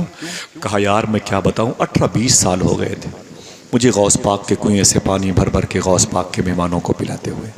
मैंने 18-20 साल में यही सोचा है कि मुझे तो बगदाद वाले भी नहीं जानते, आज पता चला है कि मुझे तो अर्श आज़म के फरिश्ते भी जानते हैं। तो मैंने सोचा कि जिसकी वजह से जानते हैं वो दहलीज़ गौस आज़म नहीं छोड़ने वाला, जिसकी वजह से रब मिला वो दहलीज़ गौस आज़म नहीं छोड़ूंगा। आप जाओ मक्के शरीफ, आपको मक्के की हाजिरी मुबारक हो, मुझे गौस पाक के दरबार के ज़ायरीन की खिदमत मुबारक हो। तेरे खुदाम के आगे है एक बात जो और अख्ताब को मुश्किल है या गौस। थक गए? जरा हाथ उड़ा के बताएं मोहब्बत से, थके तो नहीं है? क्या मतलब है किसी की जान ले लोगे? कोई नहीं मरने वाला। मुहीउद्दीन का जिक्र हो रहा है, दीन को जिंदगी करने देने वाले का जिक्र हो रहा है। मोहब्बत से बोलो या गौसे आज़म, या गौसे। दुआ करो अपने हाथों को उठा के, अल्लाह सबके जितने लोग बैठे हुए सबके माँ बाप की मगफरत फरमा दे, आमीन। गौस पाक का लंगर करते हो? करते हो? जरूर किया करो इंशाअल्लाह। बोले 11वीं शरीफ का महीना आए, पैसे ना हो ना, पैसे ना हो तो 20-25 रुपए की टॉफी बाजार से खरीद करके अपने मोहल्ले में बंटवा दिया करो। बच्चे पूछे चाचू ये क्या है? कहना गौस पाक का महीना आ गया है। 11वीं वाले दरबार में हाजिरी देने वालों की टोली बगदाद जा रही है लंगर खाने के लिए। हम गौस पाक का लंगर तकसीम कर रहे हैं, समझ रहे हैं आप? बाजार से 2 दर्जन केला लेके आए, कल 2 केला किसी गरीब को दे दे, पूछे ये क्या है? कहना गौस पाक का लंगर। कोई दिक्कत? बोले ना भाई कोई दिक्कत? हाँ, आप 1 किलो गोश्त लाते हैं, गलाते हैं 700 रुपये, 1 बोटी गोश्त छत पर फेंक दें, इस नियत के साथ कौवे खा लेंगे। हुजूर मुफ्ती आज़म हिंद जब गोश्त खाने के लिए बैठते थे तो गोश्त की जो हड्डियां होती थी उसे उठा उठा के अपने घर के छज्जे पे डाल देते थे। हुजूर मुफ्ती आज़म, लोग पूछे सरकार ये क्या है? कहते हैं वो जिन्नात भी तो मखलूक है, उसकी भी ग़िज़ा का इंतज़ाम करना पड़ता है। अल्लाह अल्लाह। बोले ये गौस पाक का तरीका है, तो खिला के खाएंगे इंशाअल्लाह। बोले इंशाअल्लाह। बोले क्या दिक्कत है भाई? क्या दिक्कत है? सूफी साहब फरमाते हैं, कल मैंने आरिफ भाई के बात की थी, सूफी साहब फरमाते हैं कि अगर माँ बीमार है तुम डॉक्टरों के पास लेके जाते हो, डॉक्टरों के पास लेके जाते हो, तुम्हारी माँ को अल्लाह शिफा दे दे। लंबी लंबी कीमतें वो डॉक्टर्स तुमसे तलब करते हैं, फिर जाके कहीं 50,000 लाख रुपए के बाद उसको शिफा मिलती है। कहते हैं उससे कम पैसों में अल्लाह तुम्हारी माँ को शिफा दे देगा। बोले वो कैसे? बोले माँ बीमार हो तो 200 रुपये 400 रुपये का केक ले लिया कर, माज़ा ले लिया कर, फ्रूटी ले लिया कर, पेप्सी थम्सअप ले लिया कर, ठंडा पानी ले लिया कर, और अपने शहर के चौराहे पर उसे कार्टून में रख के खड़े हो जाना। जब कोई तांगा से गुजरे, कोई साइकिल से गुजरे, कोई रिक्शे से गुजरे, कोई पैदल गुजरे, वो केक और माज़ा निकाल के प्लास्टिक की पन्नी में पैक करके उसे दे देना। कहना इसे पी लो, दुआ करना। हाँ, जैसे जैसे वो ठंडा पानी उसके हल्क से नीचे उतरेगा वो दुआ नहीं करेगा, दुआ निकलती चली जाएगी। इतना काम तो करते नहीं है, हजार हजार फीस होती डॉक्टरों की, वहां चले जाते हैं। पहले ये छोटे काम कर ले तो नौबत नहीं आएगी इंशाल्लाह। कादरी सखी होता है। अगर कहो तो एक आध बात और बता दूं गौस पाक के खादिमों की। हाँ बोले बोले लब्बैक या गौस आजम, लब्बैक या गौस आजम। देखिए गौस पाक की बातें बहुत लुत्फ देती हैं। गौस पाक की मोहब्बत, गौस पाक से प्यार है, हाथों को उठा के बोले गौस पाक से प्यार है माशाल्लाह। नहीं होता तो यहाँ पर क्यों बैठे होते यार, इतने टेम्परेचर में ये फाइबर की कुर्सी पर बैठे हुए हैं। और क्या मिलेगा आपको, जो मिलना है वो आखिरत में मिलेगा, वो चीज़ नज़र नहीं आ रही तो फिर क्यों बैठे हुए हैं। इसी यकीन पर बैठे हुए हैं कि हम गौस पाक की मजलिस में बैठे हुए हैं, गौस पाक का जिक्र हो रहा है तो गौस पाक की मौजूदगी में हो रहा है। हम उनको नहीं देख रहे हैं, लेकिन खुदा की कसम बगदाद शरीफ से वो हमें देख रहे हैं। बगदाद शरीफ से हमें जिसका अकीदा है वो अपने हाथों को बुलाया, देख रहे हैं नहीं देख रहे हैं। हाँ अल्हम्दुलिल्लाह। बगदाद जाओगे इंशाअल्लाह, ऊंची बोले इंशाअल्लाह। तो गौस पाक के गुंबद को देखना तो ये शेर पढ़ना। हजरत आपके दादा की बात हो रही, तो गौस पाक के गुंबद शरीफ को देखना तो ये शेर पढ़ना। बोले पढ़ोगे, अय खुशा किस्मत दरे महबूब सुबहानी मिला, अय खुशा किस्मत दरे महबूब सुबहानी मिला, जिंदगी को आस्ताने शाहे जीलानी मिला। मेरी क्या औकात थी आता जो मैं बगदाद में, है मगर मुमकिन कि मुझको हुक्म सुल्तानी मिला। और यूं लगा दीदार पाकर आस्ताने गौस का, जैसे एक प्यासे को रेगिस्तान में पानी मिला। अब इन उलमा के दरमियान एक शेर पढ़ता हूँ और मचल कर पहले आप कह दें लब्बैक या गौस आजम। ये शेर मुझे बहुत अजीज है, ये शेर मुझे बहुत अजीज है, बहुत पढ़ाऊँ गौस पाक के दरबार में, ऐसे जाली शरीफ के करीब बैठ के घंटों घंटों पढ़ाऊँ। अय खुशा किस्मत दरे महबूब सुबहानी मिला, जिंदगी को आस्ताने शाहे जीलानी मिला। मेरी क्या औकात थी आता जो मैं बगदाद में, है मगर मुमकिन कि मुझको हुक्म सुल्तानी मिला। यूं लगा दीदार पाकर आस्ताने गौस का, जैसे एक प्यासे को रेगिस्तान में पानी मिला। और खैर उम्मत में हुआ पैदा खुदा का शुक्र है, पीर भी मुझको मिला तो पीरे लासानी मिला। खैर उम्मत में हुआ पैदा खुदा का शुक्र, और पीर भी मुझको मिला तो पीरे लासानी मिला। हाथों को उठा के बोलो, पीर भी मुझको मिला तो पीरे लासानी मिला, पीर भी मुझको मिला तो पीरे लासानी मिला। खैर उम्मत में हुआ पैदा खुदा का शुक्र है, पीर भी मुझको मिला तो पीरे ला। गौस पाक की मोहब्बत दिल में है, दुआ करो अल्लाह माओ को बख्श दे, आमीन बोलो। अल्लाह आपके बाप की मग़फ़िरत फरमाए, बहन बेटियों की मग़फ़िरत फरमाए। गौस पाक से मोहब्बत किया करो इंशाअल्लाह। भाई अल्लामा शेख अबू सईद कैलवी, ये गौस पाक के खादिम है। इन्होंने एक मरतबे ख्वाब में हुजूर को देखा, ख्वाब में कि भाई हुजूर को देखा, अल्लाह के नबी की ज़ियारत फरमाई। हुजूर ने पूछा क्या बात है अबू सईद कैलवी, तो ये गौस पाक की खिदमत करते थे, गौस पाक की जूतियाँ साफ करते, खिदमत करते। साफ क्या करते, गौस पाक की जूतियों की वजह से अपने दामन साफ करते थे। मैं तो यही कहूंगा, है कि नहीं। आला हजरत से किसी ने पूछा था, अल्लाह के नबी के जुब्बे पर अगर मिट्टी लग जाए तो क्या ये कह सकते हैं कि हुजूर का जुब्बा मैला हो गया? फरमाते आला हजरत नहीं कह सकते। बोले फिर क्या कहे? बोले कहना है तो ये कहो, मिट्टी ने हुजूर के दामन में पनाह ले रखी है। हाय हाय हाय हाय हाय हाय हाय हाय, अल्लाह अल्लाह अल्लाह। ये अदब शनासी कहाँ से? गौस पाक की बारगाह से सीखी है मेरे इमाम ने। अल्लाह आला हजरत का बनाए, आला हजरत का बनाए, आमीन कह दो। आला हजरत की तालीमात पर अमल की तौफीक अता फरमाए, उनके मसलक व मशरब की राह के मुसाफिरीन की खिदमत की तौफीक अता फरमाए।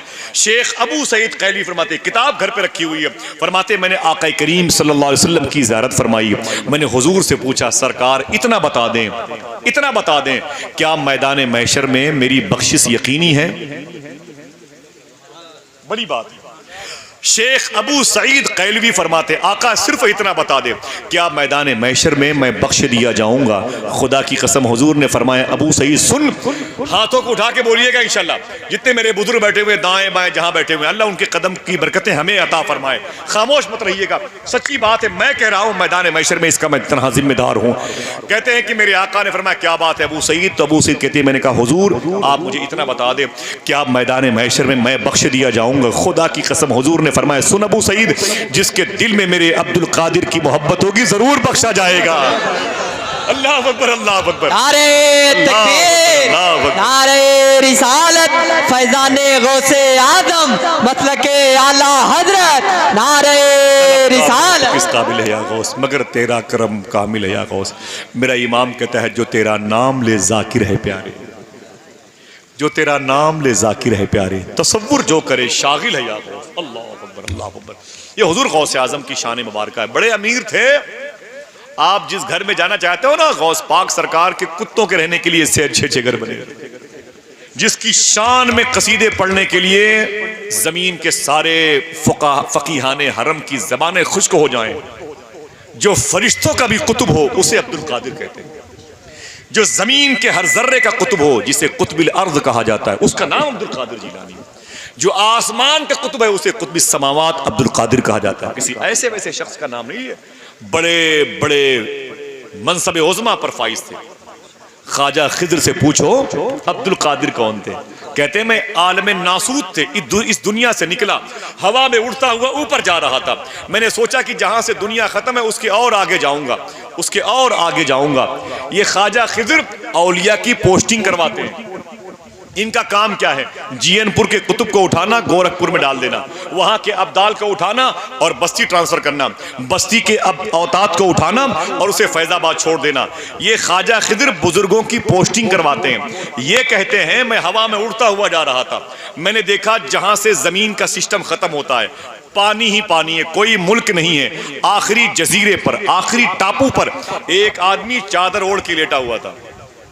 ख्वाजा खिद्र कहते मैं समझ गया ये कोई अल्लाह का वली है और ये लेटा हुआ, यहाँ कोई और इंसान आ नहीं सकता। ख्वाजा खिद्र कहते मैं ऊपर से नीचे आया, मैं समझ गया कोई अल्लाह का वली है। मैंने कहा उठ, ओ अल्लाह के वली उठ, सो रहा है।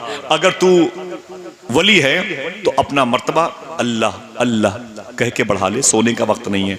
वली है तो आगे बढ़ जा, या तो सालिक बन जा या मजजूब बन जा, और सालिक है तो फिर कुतुब बन जा, और आगे अबरार बन जा, अब्दाल बन जा, औताद बन जा, मकाम खिद्र पर फाइज हो जा, मकाम मख्ता पर फाइज हो, मकाम गौस पर फाइज हो। सो मत, दुनिया सोने के लिए नहीं। उठ उठ, सुने अल्लाह की बारगाह से आवाज आई, ऐ खिद्र संभल के संभल के संभल के।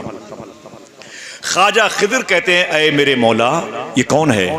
कोई खामोश न रहे। देखिए खुदा कसम कोई खामोश न रहो। ख्वाजा खिद्र कहते मैंने कहा आए मेरे मौला ये कौन है? आवाज आई मेरे खिद्र सुन, तू जिससे मोहब्बत करता है वो मैं हूं, और मैं जिससे मोहब्बत करता हूं ये वो है, इसका नाम अब्दुल कादिर जीलानी है। अल्लाह अल्लाह, हाय हाय हाय, कसमें कसमें दे दे के खिलाता है पिलाता है प्यारा अल्लाह तेरा। हाय हाय हाय, इस जगह पर प्यारे को हटाकर कोई और लफ्ज लाएंगे हक अदा नहीं होगा।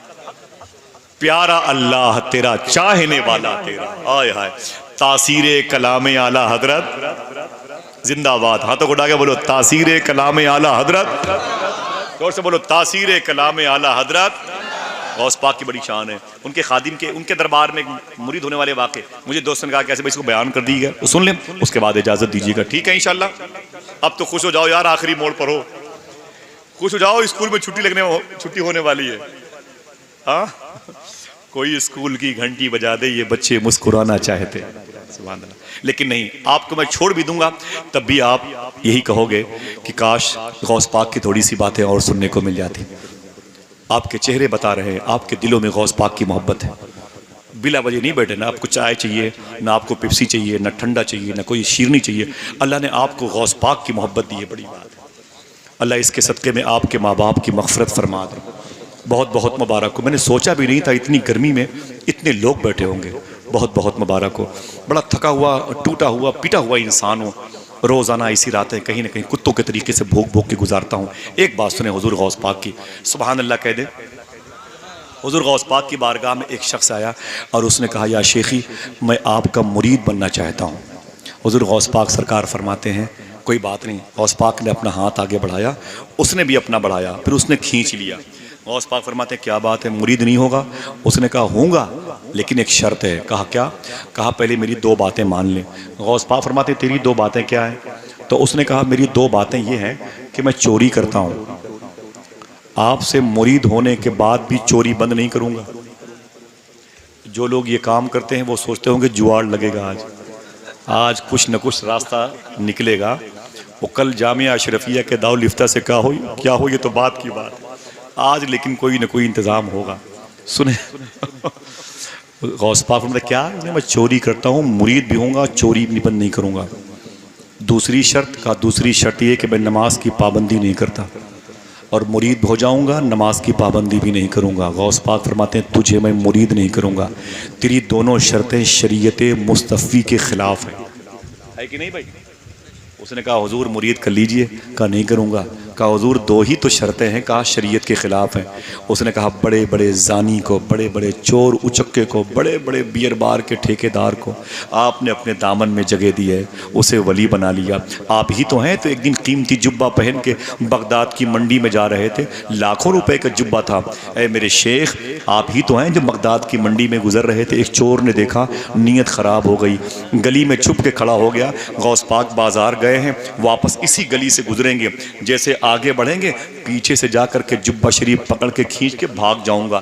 नर्म दिल के हैं, रकीकुल कल्ब है, रहम दिल है गौस पाक, दौड़ाएंगे भी नहीं और मेरा काम भी हो जाएगा। ये सोच करके वो चोर खड़ा रहा।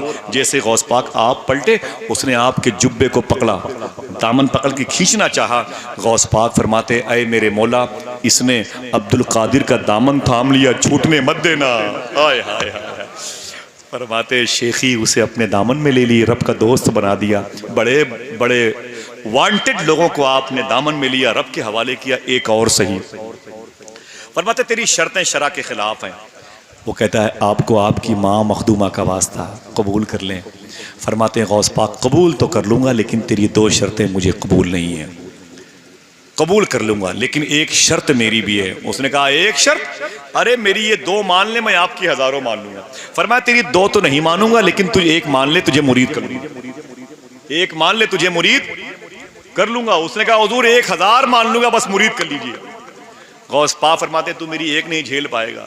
तो पहले बात तो आगे बढ़े, कंप्रोमाइज़ के बाद कहा हुजूर बताएं तो सही। उसने कहा गौस पाक ने फरमाया कि एक ही मेरी शर्त है, कबूल कर तो मुरीद कर लूँ। कहा बताएं। कहा जब अजान का वक्त हो जाए तो अजान दे दिया करना। बोले बहुत हल्के में ले रहे हैं आप लोग अभी समझ में आएगा कितनी सख्त शर्त है। उसने कहा बस? कहा बस। कहा हुजूर कैसी बात, जिंदगी की आखिरी सांस तक अजान नहीं छोड़ूंगा। और कंप्रोमाइज गौस पाक ने अपना हाथ बढ़ाया, उसने बढ़ाया, गौस पाक ने मुरीद किया, वो घर आ गया। 3 दिन तक अपने घर में बिस्तर पलटता। जैसे अजान का वक्त होता जल्दी से उठता और वजू करता और फिर खड़े होकर के किबला की तरफ मुंह करके अल्लाह अकबर अल्लाह अकबर, और फिर अजान दे के फिर बिस्तर पे। चौथे दिन बीवी ने कहा दिमाग खराब है तुम्हारा, पहली मर्तबे 3 दिन से देख रही हूँ ले अजान दे अजान, अजान के पीछे पड़े हुए हो। बड़ा शौक़ है अजान देने का, तो जाओ मोहल्ले की मस्जिद में मुअज्जिन साहब से कह दो अपने घर चले जाएं, जाके अजान दो। हाँ, और फिर अजान दे तो नमाज कौन पढ़ेगा? उसने कहा देख मेरा मत्था मत घुमा, मैंने अजान के हवाले से कंप्रोमाइज़ किया है, मैंने सिर्फ अजान। उसने कहा किससे कंप्रोमाइज़ के? कहा तू मेरे चक्कर मत रहे, अपना काम कर। बीवी ने कहा ठीक है मैं अपना काम तो करूं, लेकिन ये बता कि तुम अजान दे रहे हो बार बार 3 दिन से, चोरी कब करोगे? उसने कहा बेगम मैं क्या बताऊं, वही तो सोच रहा हूं किस वक्त निकलूं कि बीच में अजान का वक्त ना आए। बीच में तो बीवी ने कहा कि देखो देखो कुछ करो भाई, जल्दी करो, ये तुम्हारा कंप्रोमाइज वाला मामला मुझे समझ में नहीं आ रहा।